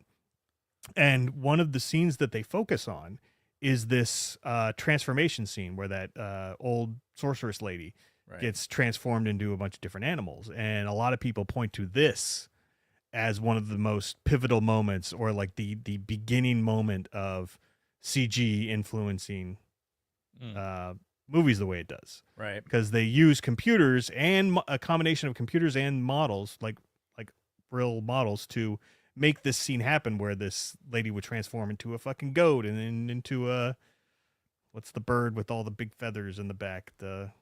An ostrich. Wasn't it an ostrich or Well, I think peacock? there was an ostrich in there, and I think it turned into a peacock later. But anyway, yeah, it was like a first for cinema, first CG shot like that. And what it did too, what they talk about in these episodes is people in the model shop and in the creature shop and on those places, they're like, okay, they weren't as threatened by CG yet. Right. Because it was, hey, yeah, they're just making our stuff better. Yes. Right. We still have our stuff. Yeah, because we made the creatures for all of these transformations. We And still everything. have to paint these things, and we're making this like super intricate mess and all these things that they're the best at doing. Yeah. They're still doing that, and the threat of CG is just not there yet. Mm-hmm. I like that it highlights. It starts in this episode where it starts highlighting some of the artists in the model shop as people that, hey, we're going to need people in the CG department. Mm-hmm. And we want to take these people first. Right. And some of those people jump ship, and how much the people in the other department, like if somebody went from the model shop to the CG, how they were kind of ostracized at that point because like, oh, you left the model shop. Yeah, one of the big examples of that was this Jean Bolt that they did a little profile on her. Right. She was one of the people that did that. Mm-hmm. And she worked on Labyrinth and worked on that job where they did the morphine sorceress. And yeah, she was one of the ones that eventually moved on because she saw the writing on the wall, essentially. And she wanted to learn how to do this. She wanted to get good at drawing on computers because she was an artist. Right. And she saw that this is this future that George was talking about, right? Because the entire time, George is like trying to get to the point where, spoiler alert, that we see in this last episode of the ILM thing with when we're talking about the Mandalorian set and everything else. Like that's ultimately what George wanted. It's this immersive experience, digital experience that makes just the entire set better. Oh yeah. And makes everything easier. Yeah, because it all goes back to George's original visions. Yeah. And which is just bonkers to think that his vision changes something as big as this. Yeah. And it's so funny too, because he was always on the outskirts of Hollywood because, he was always ostracized for whatever reasons. Like the Directors Guild didn't like him. The fucking, the Actors Guild didn't like him. In this one, he talks about how the camera guild didn't like him. Yeah. It was this episode or in episode 6 where it starts talking about he wanted 24 frames per second. Right. So he could film in digital. Yeah. And the camera people, that's when they put all these hate articles and shit like that about him. But Sony built the camera. Yep. And then Panavision built the lenses. Yeah. And they fucking did it. They did the whole thing. And it was just George fucking pushing through. And if he doesn't have Star Wars, doesn't have the success of Star Wars, he doesn't have that. Yeah. That power. Yeah, and the way the industry changed might have been different. Oh, we'd still be fucking sitting in theaters. Like, does digital get to where it is in the movies Right, because that was his without big that push. push. Yeah. You know, we saw such sudden change Mm-hmm. because of the things he was doing, like in editing and everything else. Like, do we see the same level of production in things like TV shows and everything else, or do you have to have these huge budgets to be able to do things? Do Yeah. you progress the art to the point where it is Yeah. without it? My answer is no, you don't. No. Like, you have to have that. You have to have this, for lack of a better term, like cross-time engineer, like somebody who, with the vision, like, I know this can be better. I'm just going to keep asking the right questions to make sure that it gets to where it's supposed to be. Mm-hmm. Oh yeah. And all throughout this first episode, where they're really talking about these new things that they're working on, from like the Willow effect, and then we eventually get into the Abyss. Juxtaposed with that is we're constantly seeing stuff from Ghostbusters 2 that they're working on sort of simultaneous, which is an old school, like everything's old school in that. They've got sets that they've built. They've got these models that they've built for the city and the Statue of Liberty. Fucking Slimer was a creature. Yep. He was a creature made in the creature shop, and they, just did a normal filming of the creature with him, and then added some translucency. But it was all old school effects. Yep. For the most part. So, you had that running side by side with some of this other stuff that was going on that was going to change the industry forever. Yep. Which probably could have made Ghostbusters 2 a better movie, at least effects wise, but who knows? Yeah. So we're introduced to another couple of guys, because that's what they're doing here. They're introducing us to some of these people who made the big difference in the digital realm now, because we've still got the guys floating around from the first 4 episodes at Lucasfilm, mostly the models guys. Yeah, like and, Tibbets. You're still hearing from Tibbets and Dennis. What's his nuts? yeah. The big, the leadership guys in the leadership roles. Yeah. Whereas Tibbets was a model builder, and they had a couple of the other model builders. Yeah, whereas, these guys are still there, but they're kind of more in the background now as they're introducing these new people that were pivotal for the CG stuff, Right. for the digital effects. And, one of them was this guy, Steve Spaz Williams. Uh-huh. They all call him Spaz. And Mark Dippy. 2 guys that had, like, you would think side-by-side comparison, they'd be nothing alike, right? Because one guy's this big fucking dude from Canada who played hockey and Right. shit, and the other one's just this kind of like tiny, sort of soft-spoken. Yeah, it looks like a hippie Asian Yeah. type person. Yeah. Like, should be, if he's not at a peace protest, he's, should be on stage playing a violin. Right. And how they somehow got stuck in the same office, and they had sort of that moment where he's listening to Alice Cooper, the little Asian guy is, and then the hockey dude walks in and he's like, "Oh, this is the first album I ever bought." And the other guy's like, "Oh, this is the same first album I've ever bought too. Did we just become best friends?" Yeah, basically. And then the ILM already being one of those places where, like, everyone's relationships were so important. What are you looking at? Somebody is writing notes in our fucking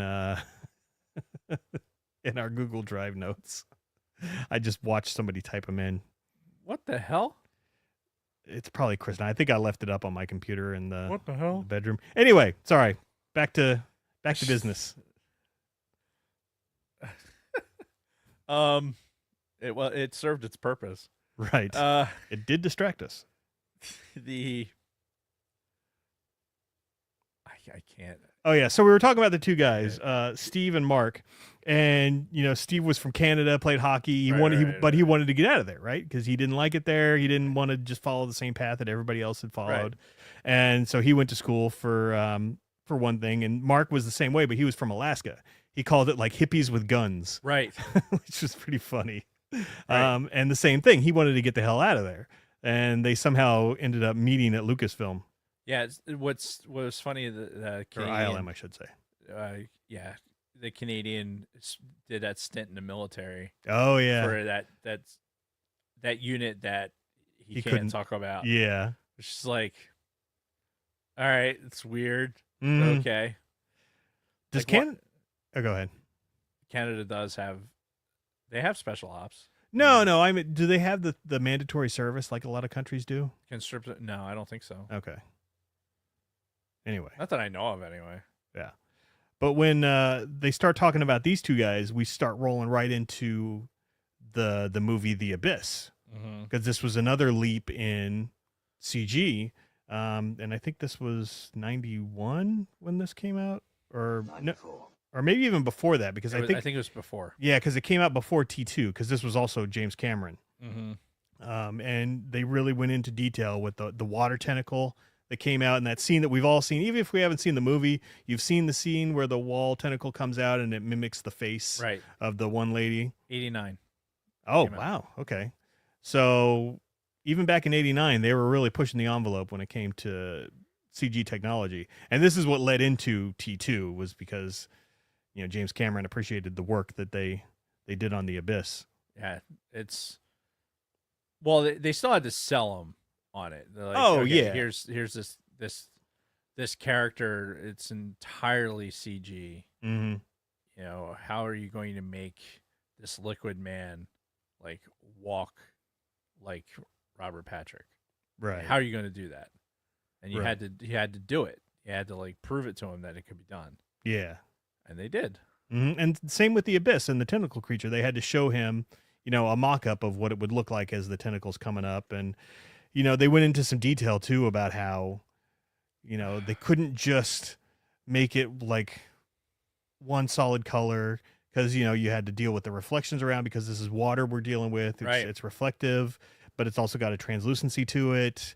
Yeah, and the surrounding set pieces, like what is it actually going to like refract? Right. Like, all of this stuff had to go into it, and if for nothing else, what if we're watching the equation of what the Abyss is in getting us to where we are today? Mm-hmm.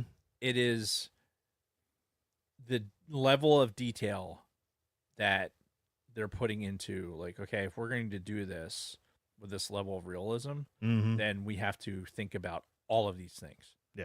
Like Dennis, what's his nuts? His last name's not coming to me. Yeah. The tall bald guy. Yeah. What's his last name? Fuck. I don't remember. It's irrelevant.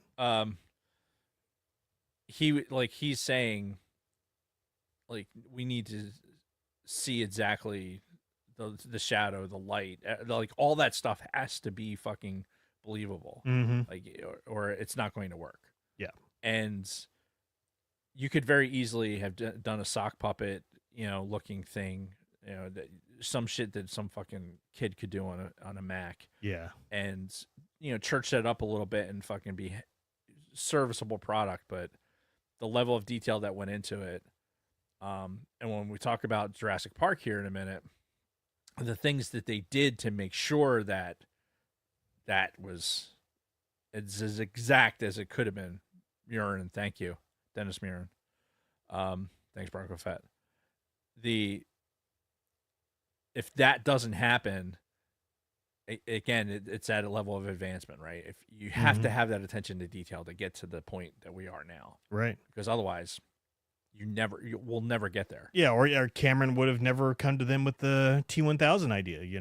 If they hadn't gotten the tentacle and Abyss right, then Abyss begat T2, which begat Jurassic Park kind of Right. thing. Right. Exactly. So, yeah, and they went into a lot of into the making of, like, how they made this tentacle and how they got to the point where it got to be believable. And this was, again, another pivotal moment in CG history. And it was kind of the beginnings of that tension between the CG department and the models folks, because this was when they started to pick people a little bit. Mm-hmm.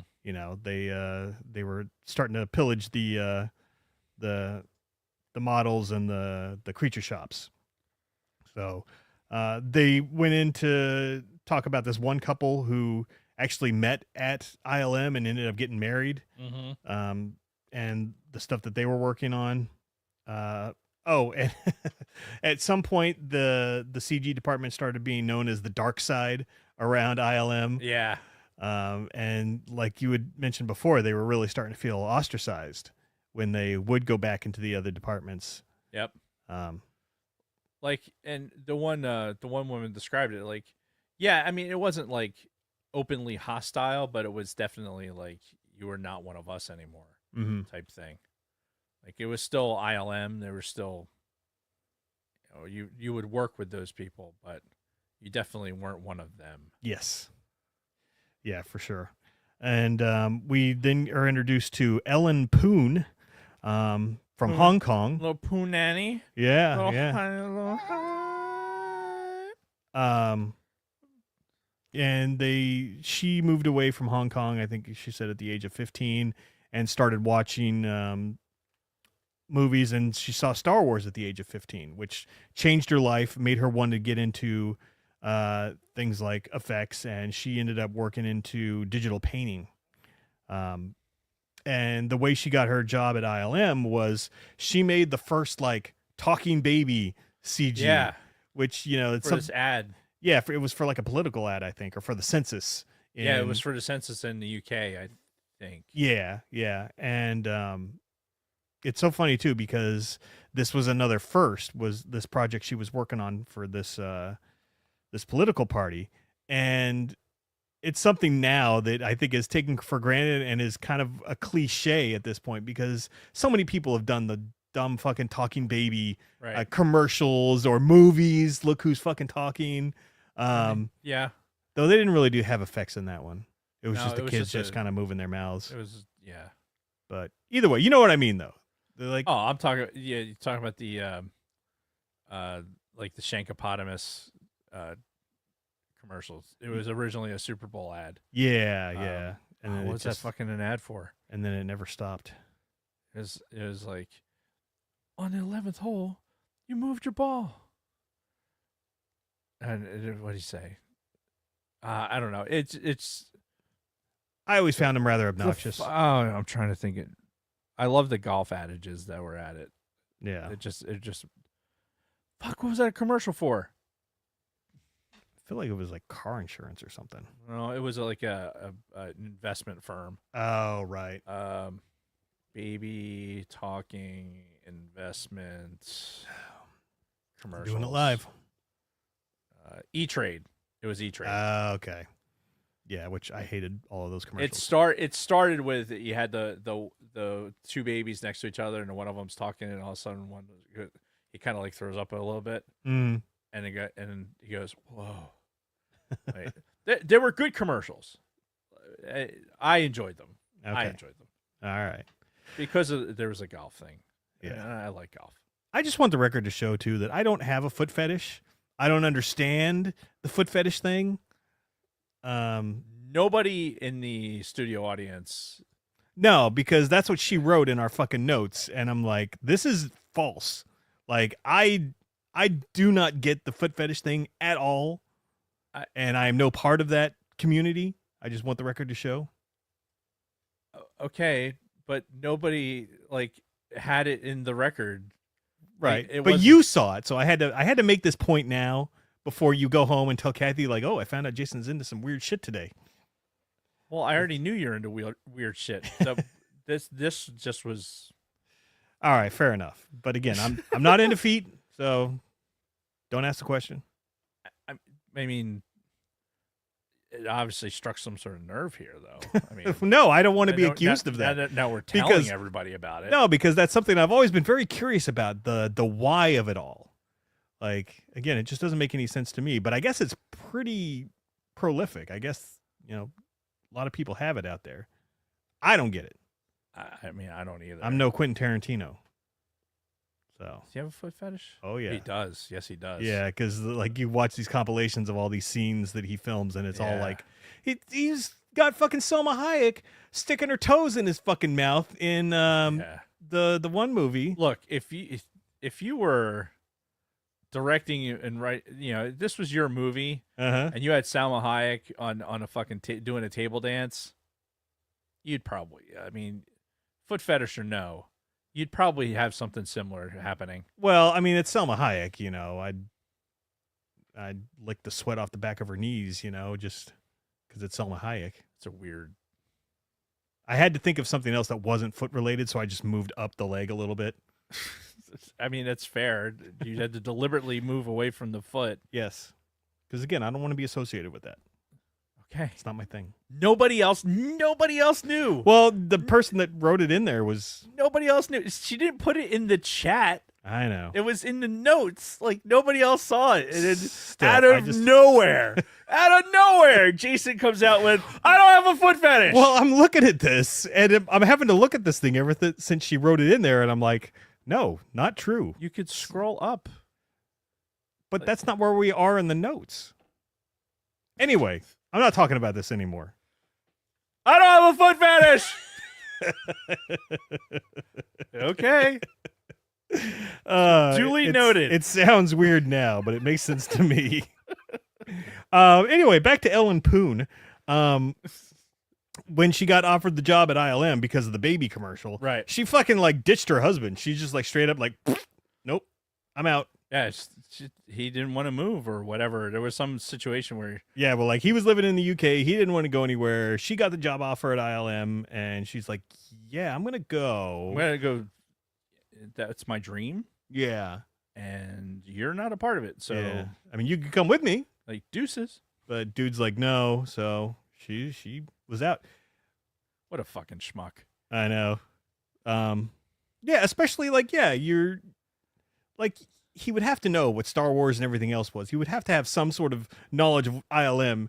If, my wife said, hey, we got to move to fucking Bangladesh so I can, go work for Lucasfilm, I'd be like, well, I mean, I'm not really a huge fan of the area, but Right. because you're working for an awesome fucking company Right. that's doing awesome shit, yeah, I'll go with you. I'll get used to the smell. Yeah. The smell. God, oh my God, it smells. Yeah. It is one of the stinkiest places on the planet. Mm-hmm. Look, if the dude was from the UK, I mean, Hong Kong was a UK colony, right? Yeah.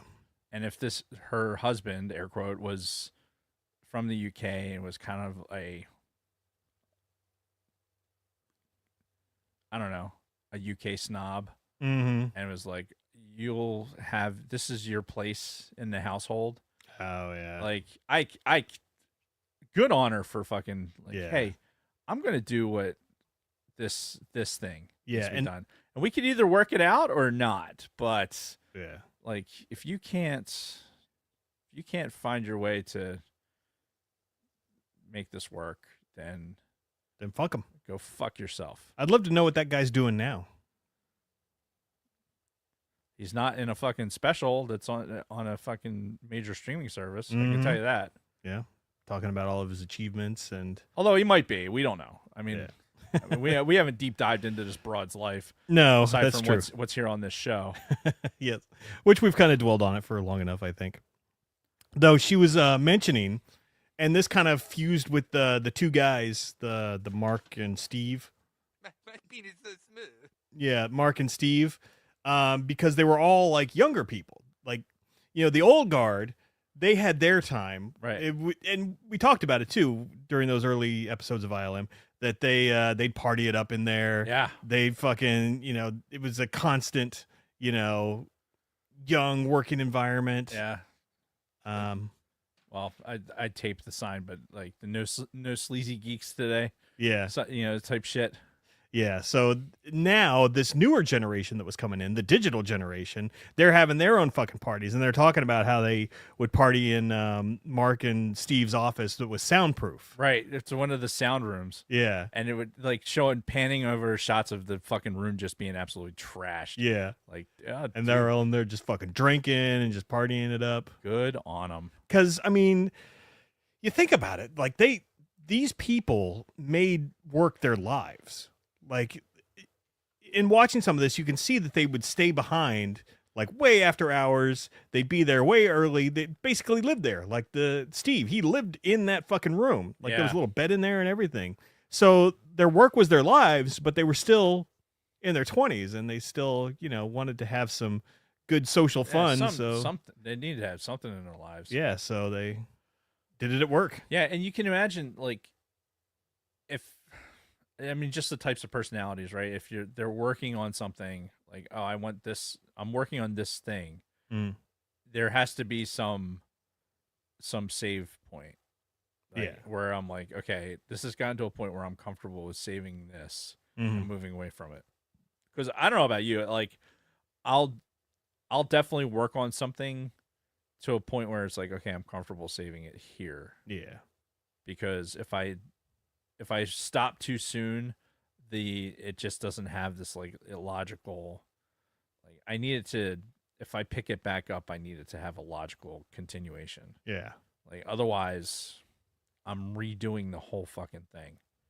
Even if it's just a mental exercise. Like if you don't do it properly and have a nice transition into whatever it is that you start the next day, Mhm. or you just fucking stay and finish it. Yeah. Because this is I have the fucking momentum and I'm going to finish it. And then what ends up happening is that you're there for 10 hours. Yeah. I still do that. Do you? Yeah, that's, you know, it beats me up. But if I'm working on something that I'm like, okay, I got a nice stream of consciousness going, and I need to continue on this momentum. Yeah. Because I don't know if I'll get that back. So Right. I got to fucking take advantage of it. So I could totally see that. Oh yeah, and these guys they lived and breathed their work. It was pretty impressive. So last person that we get introduced to is this Doug Chang from Taiwan. I'll be your Doug. He moved to the U.S. when he was 5, and he moved to Michigan because his dad was apparently an engineer with Ford. I think I think it was Ford. Yeah, so he was up in Michigan, and again, Dearborn, Michigan. was like a nerd in high school, loved Star Wars, and eventually used that passion to get into the industry, into ILM, and it was T2 was when he started working on a lot of stuff with ILM, and then we finished off with T2. You know how it kind of started with that little preview, and then it finishes with T2 and them talking about how, you know, how they made all of the effects and Right. basically just cataloging it. But in the interest of time, I'm going to move on to the next episode. But if you want to know the intricate details of how they made all of the T2 effects, then go in there and Yes. they get into a lot of that. So, did you do something? Oh, Dave has to be. All right, so before we get into the 6th episode, we're going to take a very quick break, and you're good now, right? Yeah. And take a very quick break after this quick word from our sponsors. Colt 45, it's a dynamite taste, it's a grin, it's a groove, it's a blast. Colt 45, it's a dynamite taste, it's a win, it's a definite blast. Colt 45, loaded with dynamite taste. So grab one, down one, get yourself around one. Colt 45, malt liquor, Colt 45, it's a dynamite taste. All right. Just looking back in the chat here, seeing if there's anything that needs to be addressed. Nothing that I can tell. All right. Well, then I guess we'll just wait for Dave to get back. No, I did have something to say, and now I lost it. Oh, well, what are you going to do?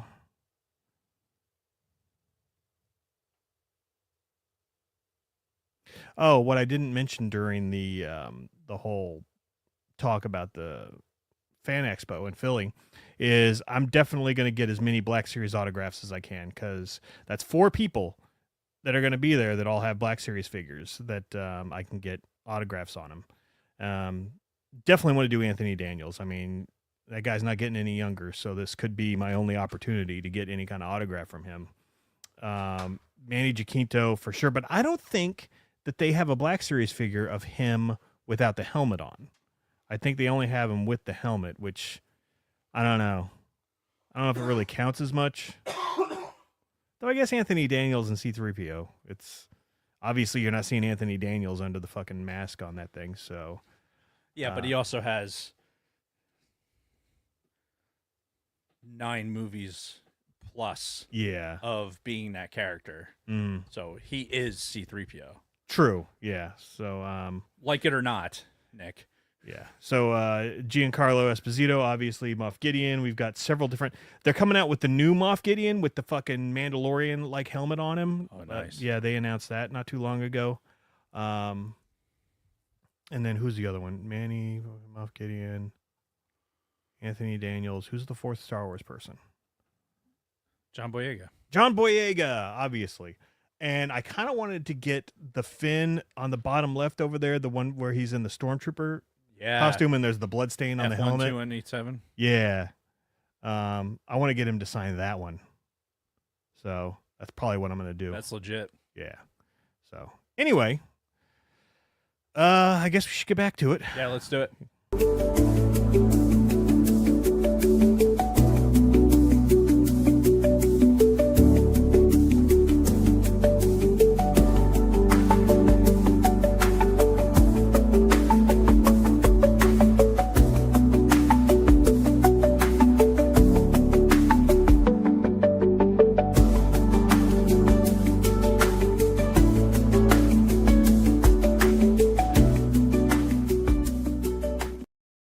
And we're back.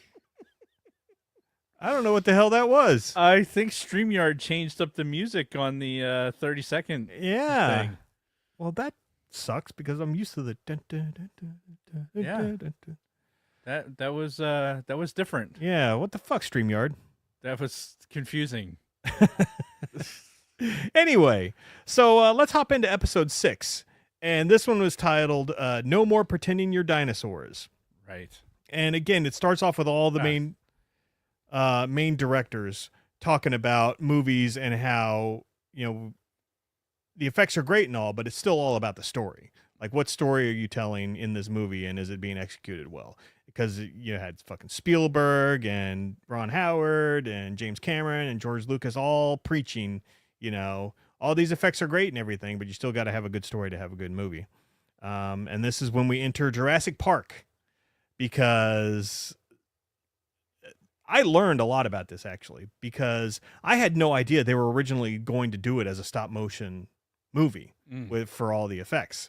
And it killed me seeing the current, or what ended up being the final version of the movie, side by side with the stop animation, because it was nowhere close. Like, that movie Yeah. would have been nothing Well, if they hadn't. Agreed. But the stop motion that we saw was not finished. Like, Yeah. it didn't have the final treatment on it either. No, Like, but I don't know. Still, it I still think wouldn't have been as good. no, definitely not. It would not have been as smooth. Like what you got, because stop motion had its limitations with what you're going to be able to get from running and just like just actual smooth movement. Mhm. For example, when the velociraptors are coming into the kitchen Mhm. and they're kind of like hitting each other and like that type of thing, like you really like that smooth movement of the neck and everything, you would have been really tough to do Yeah. in stop motion. Hmm. Yeah, and it just shows how much better it is when it's all fleshed out like that, and like how you can see the kind of emotions on the dinosaurs as they bump into each other, and one Mhm. looks over and just you know. But kinda- saying that, this is also when like the import of what Jurassic Park was to the change in okay, we're going to do this in CGI or we're going to do this in real, Yeah. right? And this is where the sort of Damocles kind of falls on the model shop and everyone else, because it's Yep. like, okay, it's not just one character, 85 scenes. This is a great deal. No, Jurassic Park was 85 scenes. I think T2 was less or something. But you're talking about animating all of these different dinosaurs and with skins and muscle and Yep. everything else like this. There's a level of detail here that there's never been done before. Yeah, and they had to have all this fluid motion Yep. and seem like living, breathing creatures. Right. Something that Phil Tibbets had been doing with his creatures, with his stop motion. Mm-hmm. Like, they emphasized that his ability to like see what how the animals moved and be able to portray that was his talent. Yeah. And having the stop motion for like, okay, this is how we're going to set up these shots, and then side by side with the CGI, like you don't. I mean, obviously you're not doing that today. No. You're not going to go through the whole thing, but he had already made the puppets. Yeah, they've Already- gotten very the far in the maquettes process. and everything else Because they had already decided in the beginning of production, like, we're going with the stop motion style right. and all that, and we're just going to use the computers to kind of clean it up a little bit. Yeah, Spielberg had already made those decisions. Yeah. But, you know, some of the guys within the digital department kind of did their own little inside sabotage, so to speak, where they're like, look, guys, we can fucking do this shit. Mm-hmm. You know, we don't need the stop motion stuff. And the one guy made a 3D CG model of, you know, a dinosaur or a T-Rex skeleton. Yep. And he gave it walking animations and everything, and it actually looked really good. They showed it several times during this episode, and it looked really good. And he decided, you know, because they knew Kathleen Kennedy was coming soon, and you know, she was the producer on this. So the producer's the one who's dishing out the money and, Right. you know, deciding how everything goes. So they had this playing on the background while she was coming through and looking at some of the stop motion stuff, but they just had this playing on a loop. And she's like, well, what's that? And that's when they told her, like, oh, yeah, this is just something that we're thinking about for the future. You know, this is a fully 3D animated dinosaur and everything. And Right. it was like right at that moment, she's like, that's what we have to do. And so they stole fucking Jurassic Park out from under the, Right. you know, the creatures department. Yeah. Yeah. And they had to. Yeah. Honestly, they had to make that movie what it is. Mm. I can't imagine, like, when you watch Jurassic Park, there is so much of that I believe is like actual dinosaurs, Mm-hmm. like where they would have made that as a, you know, some large fucking animatronic creature to Yeah. interact with and they may still have had some of that. I'm sure there was still some practical stuff in there. But some of it was just like, how can that not be in the scene with them? Right. You know what I mean? There Oh, was yeah. just some aspects of it, like even today, like if you watch Jurassic Park today, there's some like lighting that you can tell a little bit. Yeah. It's not as good as by today's standards, Right. but for then, like on the big screen on film, it's like you would have never told me that. Like that's not a thing. That's not a fucking Rancor puppet fucking running around, Yeah. you know, and doing these things. So if they don't do that, if they don't take it upon themselves to like, okay, this is how we're going to do this. Mm-hmm. Again, I talked about it before. Like you're not going to get to where we are today. No. I mean, not in the timeline that we're talking about. Nope. Yeah, maybe you get there eventually. Because Jurassic Park was the big thing. We talked about all these other things that came before it that were like pivotal moments, be it either the one effect in the Abyss or the T-1000 in Terminator 2. But like, I think people forget how big Jurassic Park was at this point. And it became so fucking big because of how realistic these dinosaurs look. Yeah. And Everyone who went to see Jurassic Park was blown away yeah. by the idea that they felt like they could go to Jurassic Park Yeah. and be amongst these creatures. Yeah.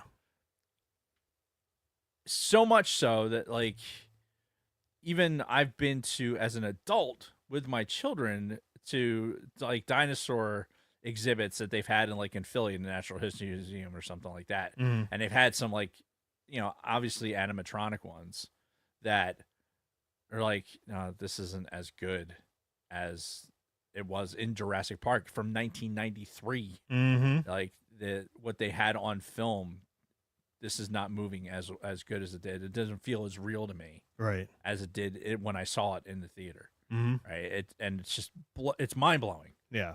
to think that in 1993. Yeah. And again, this thing was huge. It's what everybody was talking about. Like you couldn't turn on the TV and not see something about Jurassic Park, like commercials or, previews, things like that. It was fucking everywhere. And it was eye-opening because of how good the fucking CG was at the time. And to me, this is really where things changed, where everything changed with Jurassic Park. And it wasn't long after that everything was almost all fucking digital and effects wise anyway. But yeah, I would agree. Like when even Phil Tibbets, like when they're talking to individual people and they're like, they said when they go to Spielberg and they're like, okay, what we're obviously going to do, we have the maquettes and the puppets and everything to do it. Mm-hmm. All right, we're going to do this other thing, like get all the stuff together that we need to do. And Dennis Muren was like, all right, we need to set it up in a way that's going to exactly, here's the background. Let's get the lighting. Let's get, do everything we need to do. Yeah. And they do it. It takes them like 4 months Mm-hmm. to get this T-Rex. And when Tibbets and Spielberg and Kennedy and all of them see it, it's like they knew. Yeah. Like they knew that like fucking everything changed. Yeah, like that And was I it. can't imagine. Honestly, I can't imagine. Like, so I don't know if you've ever had that moment in your life where you're like that. This is it. This is that switch. I can't say I've ever had that moment where I knew it at the time. Yeah, I've had it once. Yeah. I've had it once, and it's so fleeting.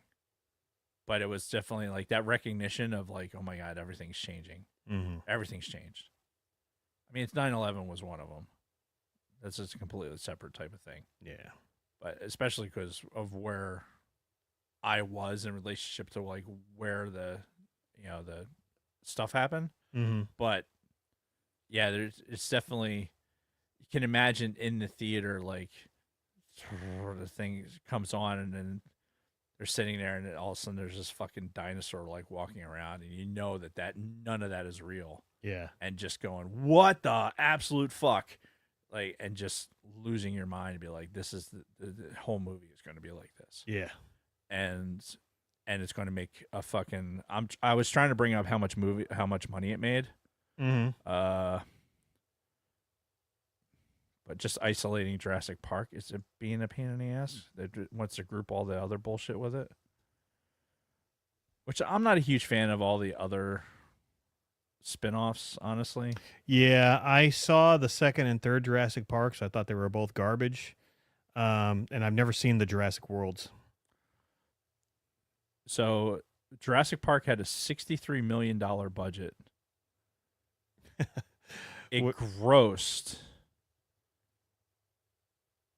$407,185,075. Yeah. Worldwide, $1.1 billion. Yep. Yeah, because like I said, it was big back then. Like Opening weekend, they almost made their budget back in opening weekend. yeah, I believe it. So, and of course, you add Steven Spielberg to the mix, and Yeah, obviously, and John Williams. right? Like this is it's the perfect storm of like how do we change movies? Yeah. All right, let's put one of the best directors possible using this cutting edge technology Mm-hmm. with the best composer. We're going to interlope a classic score into this to make these these larger than life creatures that existed on this planet. We're going to take a classic score and put it on top of this, and we're gonna try and keep you from having an emotional experience. Mm-hmm. Go ahead, do your best. Right? I don't know of anyone. Like I can't say that I know somebody that says that I don't like Jurassic Park. Yeah, not the original. Not the original. Not the yeah. original. The other ones, yeah, when, maybe. I liked it to get away from like the original shock value of it. The idea that Steven Spielberg didn't just eliminate like, hey, puppet guy, go away. Yeah. Right? It's understanding that, hey, there's relationships built with this team of people over these years, and Phil Tippett, like he talked about his depression before in earlier episodes, and with this one he got pneumonia and like he had this like very physical reaction, right? And Spielberg was like, hey, you still have a job. You're going to direct the people who are animating this, right? Because he's got so many years of experience, and he can use that on the digital side and kind of oversee how a lot of this is going, because he knows like, okay, you need your lighting here, you need the textures to look like this, and they're going to move like this, like in response to a certain stimulus, and he had that subject matter expertise to be able to apply that, and he had a team of people that were already doing it with the puppets. Those same people now like incorporate them into the team and to make the product better at the end of the day. So you're still part of the art, you're just not doing it in the same way. You're not, your hands aren't on it the same way, and I can appreciate that to a point. Like there's something to be said for the tactile creation of something. Like it's very different. Yeah, and it's not like practical effects are dead and gone either, because they used them in the sequel trilogy. Like especially JJ really wanted a lot of practical effects in Force Awakens. So, it wasn't just all CG. There's practical stuff in there as well. So it's not dead, but there was considerable effort made. I don't know. You have I'm trying to think between 93 and present day. I mean, you have a fuck ton of movies. I don't even want to try and start down that road, but there was definitely plenty of times when like there was practical effects. There was Mandalorian, like when we talked about in this, with ILM, like hey, let's build a ship and do a fucking panning shot, and John Knowles fucking builds the rig to have the panning shot of the model for one of the shots in the show that they could have very easily done digital. Probably a lot easier than building the thing, but they did it. And it was a very ILM Star Wars thing. It was like, oh yeah, we want this shot. We can do that. And here I'm gonna put this camera on this rig and fucking zip it by it. Sidebar: the fucking lightsaber, the real lightsaber, the real effect lightsaber that they have at Disney parks, that the characters are using. Have you seen these things? No. So they deploy like a lightsaber would. Okay. Like it extends. But it's kind of like the more expensive type of lightsabers. Oh, it's the real. They're not like fighting. Obviously, you're not making contact with them. But apparently, what happens is there is a like when it's deactivated, it's motor driven, like plastic. It's like a tube inside. Okay. It has a cap on it. So when you activate, that motor kicks on, and when it runs up, it extends that plastic to its full height. So as it's doing it, it's lighting these. Basically, it's taking LED strips, and those LEDs are inside that plastic, extending to the end, and it looks like a fucking light. Like it's not the light effect that's going. It's actually a physical thing that's extending out of the fucking lightsaber. Right, an actual blade that's coming Yeah. out. Oh my fucking god! Take my goddamn money. Yeah. Like, but right now it's just being used by cast members. apparently. So I saw, and what's killing me, I don't know how it came up today, but I saw it today, and I've seen it before. Mhm. Like I saw it was like in a one of the Imagineering people, and it was one of the Imagineers was showing somebody else it in Yeah. like an interview or something, and I thought it was just an effect. Right. I didn't think it was like what it was really doing, because they were kind of talking about it like, oh, here's how you make these really real looking lightsabers. Yeah. And I was like, that's just an effect. Like, they can't possibly have something that extends like that because it's too long for the fucking handle. Yeah. Oh no, there's fucking mechanisms inside that are just fucking extending out the LED. That's cool. Oh, dude, it's fucking amazing. Yeah. It is amazing. Someday I have no doubt that we'll have something to that level purchasable. It'll be commercialized at some point, or at least to a point, make it a like a HasLab thing. Yeah. I don't know how much I'd be willing to spend on that, but it'd be considerable. Yeah. Yeah. No, I'm right there with you. Oh my god. Anyway, let's finish this up real quick. After all the Jurassic Park stuff happens, we see like a little just quick montage of other movies that they were working on in between or after Jurassic Park, but before the Phantom Menace. Mm-hmm.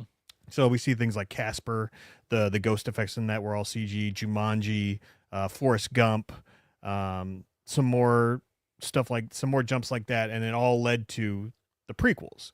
This is when, George says, and now the technology is where it's at to where I can make the next 3 Star Wars movies. Right. And then we get a bunch of Phantom Menace stuff going on in this episode. And one of the interesting things that I saw was they mentioned how difficult the scene with Palpatine's hologram on that droid as Maul and a couple of the people are walking and talking to him. Right. They said how difficult that was to make. And I'm sitting here thinking like, I mean, I'm no computer programmer, but I'm looking at that and I'm like, yeah, I guess that probably would be quite the pain in the ass to do. Right. If you're... Because John Knoll was describing it. It's like, so you have the set piece of us walking, and you have the 2 characters, and in the background that George didn't like, and the lights, the chandeliers that George didn't like. So we're going to replace those with, in CG, and then you have to, splice one character out to be able to put the other one in, and like, Yeah. the machinations to make that short bit happen, but then it does. Yeah. And they pull it off. What this does for me, like this particular episode, like if you're, this is when you watch this and then watch Phantom Menace again, but watch it with the eye for what was accomplished. This is 1997, 98. Yep. With the release in 99. Yeah. What they were doing with the technology and what they were advancing with the technology, like knowing full well that this is what George was trying to do. He's like, I want to make this movie because I have access to this technology. Yep. And where we are annoyed by it because it just seems out of place. If you go back and you look at it with the eye for like, okay, this is where we're pushing boundaries to try and make the industry better, because this is the first time. Right. And I think you look at Phantom Menace differently. Yeah. Yeah. And to think that a majority of that movie is some sort of digital effects. Yeah. Like every scene, there's either digital backgrounds or something going on that's, and you think at the time, again, 1999, we're talking when it was released, like they weren't doing that in movies yet. Like Mm-mm. now it's like any of the superhero or action adventure movies, yeah, they're all like that as well. But back in these days, no, it was still a budding technology that people were Right. starting to really harness the power of. Yeah, but the big takeaway for me of this was they were trying to get this digital, right? So they're trying to film it in digital, the 24 FPS we talked about earlier, yeah, and they needed the projectors, but movie theaters weren't going to pay for the projectors because they're like $100,000 or something. So yeah, they were buying the projectors and basically and letting the movie houses giving them the projectors so that they could project the movie. yeah, So not only were they developing the technology, but they were also basically marketing the technology because hey, we know that it's expensive to put this into your movie house. We'll give you the stuff to do it. right. You get people in here, they're going to appreciate what they're seeing, Oh yeah, and the product will sell itself after that. yeah, And obviously it did, because now seeing a film is a novelty. yeah. I don't Right? think many theaters have classic projectors anymore. And if they do, it's a novelty place. And or you're going to an IMAX, like you're going to see the Yeah. like 70 millimeter IMAX with Yeah. very specific format. And that's because of George and ILM.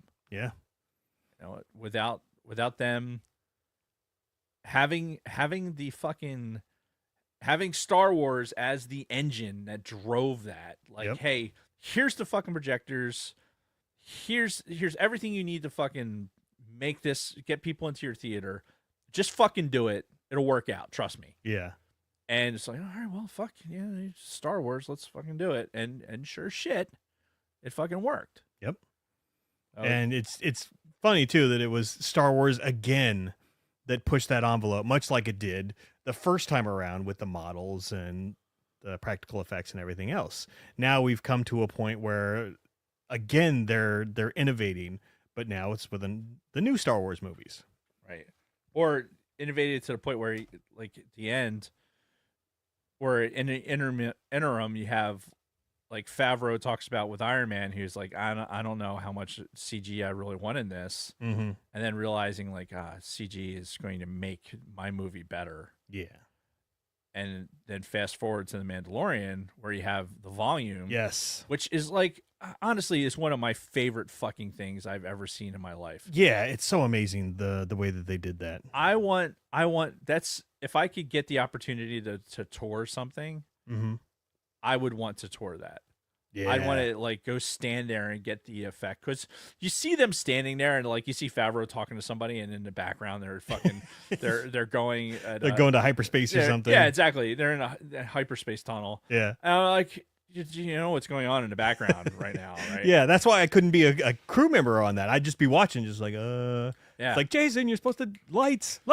Yeah. Uh, Yeah, the fact that, they built the camera rigs to fucking track properly and account for all the things that you need to account for to make sure that what the sight picture is that you're looking at. mm, And the idea that when an actor is standing in front of the sunset that's happening, like, that lighting from that sunset is coming off of the screen and lighting the front of the character, so you don't have to have all this extra lighting. yeah. You're getting the light from the fucking thing Yeah. to light it. So you're getting this advantage Yep. from this picture, and it's just absolute genius. Yeah. And I was thinking about this too after watching the episode.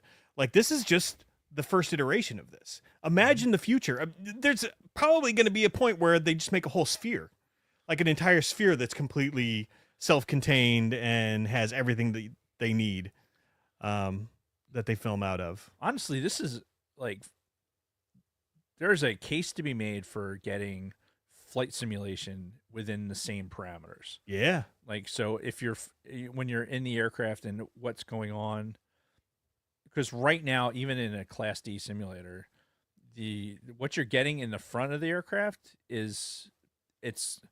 gives you a 3-dimensional image, but you're not, like, if you're turning into something, like, you're not, it's not real space. Yeah.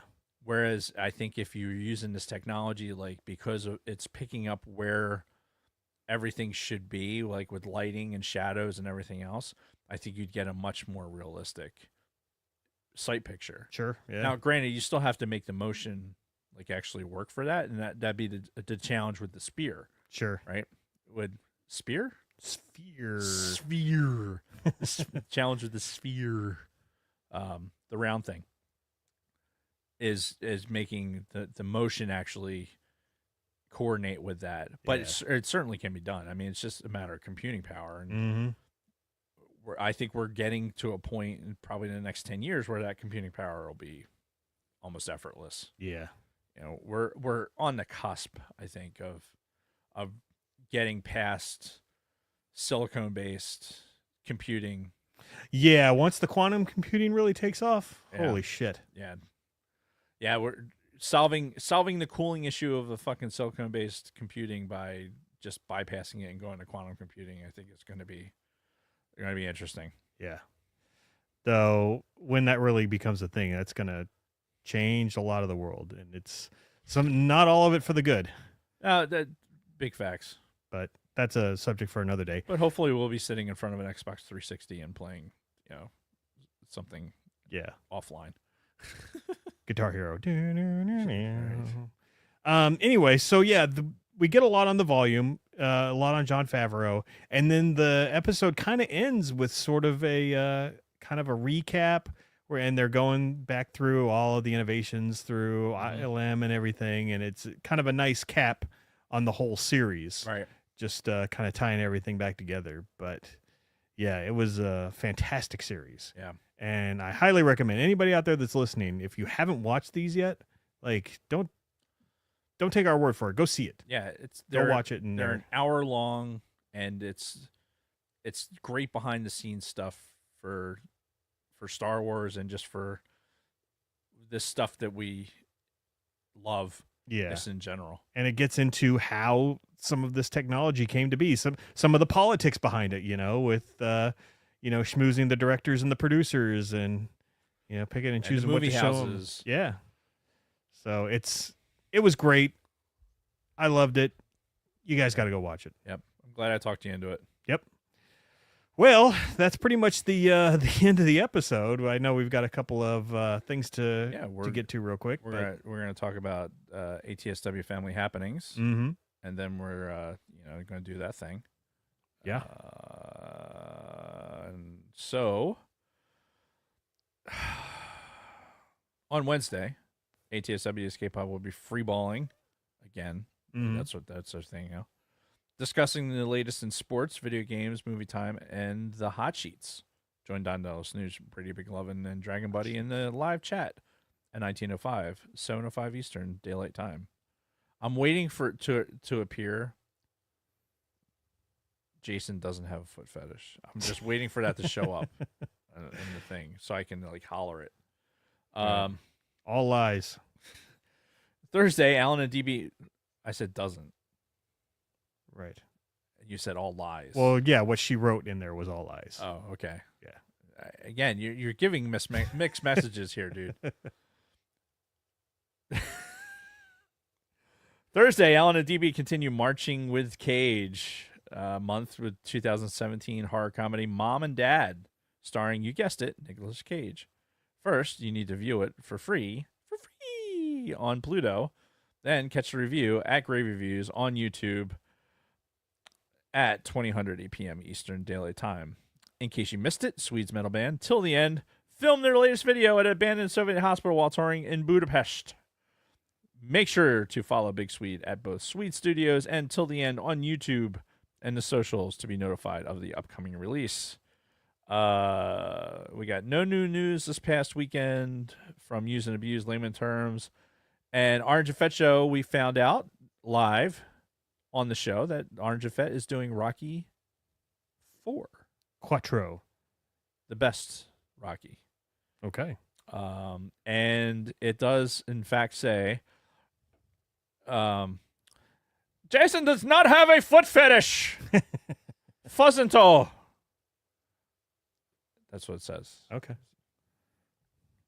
I feel like this is a coordinated effort to defame me. You can find us. You can find us at. This is the Irish attempt. Bio.link/Sidebar Cantina, where you can find our links to Patreon, YouTube, our audio podcast on Audible, on Spotify, on our music, social media platforms, including X, Instagram, Facebook, Twitch, TikTok, and Discord. Once on our bio link, you can simply click the symbols under our pick platform of choice. You can also find our Spotify mixtape playlists. Also on our bio link in the Teapot merch shop, choose some 7 designs, especially from t-shirts and hoodies and tote books, tote bags and phone cases and exclusive stickers and pin wall arts and notebooks, just better can you imagine. Sure, that was legible to everybody. No, I said love it like a naked Jason tick on the pillow. Go to bio.link/Sidebar Cantina and click merch. Reviews. No new reviews. Please write us a 5-star review on Apple or Audible. Don't have an Apple or Audible account or Facebook page or review feature tool. Just screenshot your review before you hit done on DM us on the pic on Instagram or Twitter with your name and address so Luna Girl can send you a super cool ITSW swag pack. This is your chance to tell us your thoughts on the show. Like Jason or Alejandro Lopez or Hank or Edith or Mama or Drunk Tom Brokaw or somebody fun will read your review word for word on our next episode. That's a long sentence. Let us know who you want to read it. Finally, if you catch us on Spotify, help us out and click those stars. And while you're on Spotify, go find Till the End and support their music. If you're listening to us on audio, please consider, please, please, please, please, please, please, please consider joining us in the live chat on Mondays. The chat is most definitely where it's at. If you're new to Sidebar, please subscribe, ding that bell, select all to receive notifications when we go live. Remember to smash that like button. It really helps us out. And thank you to all of our Patreon supporters. You are the reason why we do this. Yeah. And that's it. All right. It is St. Paddy's Day. If anybody is out there celebrating, do so safely. Hopefully you did everything over the weekend. Get an Uber, which is it's a miracle of modern science that we fucking have Ubers. Mhm. I wish such a thing existed during my halcyon days. Yeah. All right. Well, we don't currently have a topic for next week's episode, but in 2 weeks, we're doing the Reign of the Empire book. Foot fetish? No, let's not do that. No? No. Sure, we don't want to expose your foot fetish. I mean, if people want to tell their stories, that's one thing, but actually, no, let's just avoid it altogether. Fair enough. But yeah, we'll figure out a topic and we'll let y'all know through the socials. We need to reach out to Swede. He might present us with a potential Okay. thing. All right. Well, good. That's it. All right, so we're out of here. Thank you everybody for watching us on YouTube. Thank you to all of our audio listeners. We haven't forgotten about you. We know you're out there. We know you're listening. I'm posting it today. Yes. While we're sitting here, this will be posted tonight. Yes, that's what he said. And until next time, Dave and everybody else, may the force be with you. May the force be with you.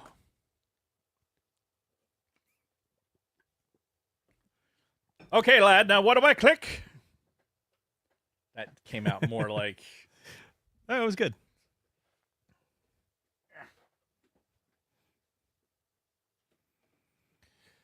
Stick this in there. Stick this in here. That's what she said. Stick that in there. Or they let LG know an hour beforehand. And only because LG asked us. Right. Otherwise, we would have not said anything at all, and it would have been a surprise Yeah. for everyone. Which it's not the best way of doing business. No.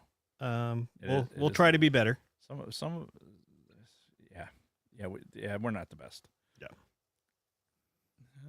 Come on, Windows Explorer. Blue Skidoo, you can too.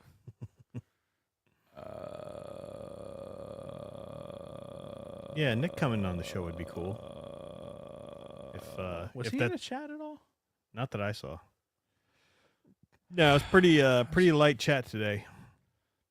He and his kid were just at Seven Dust Oh yeah, last night.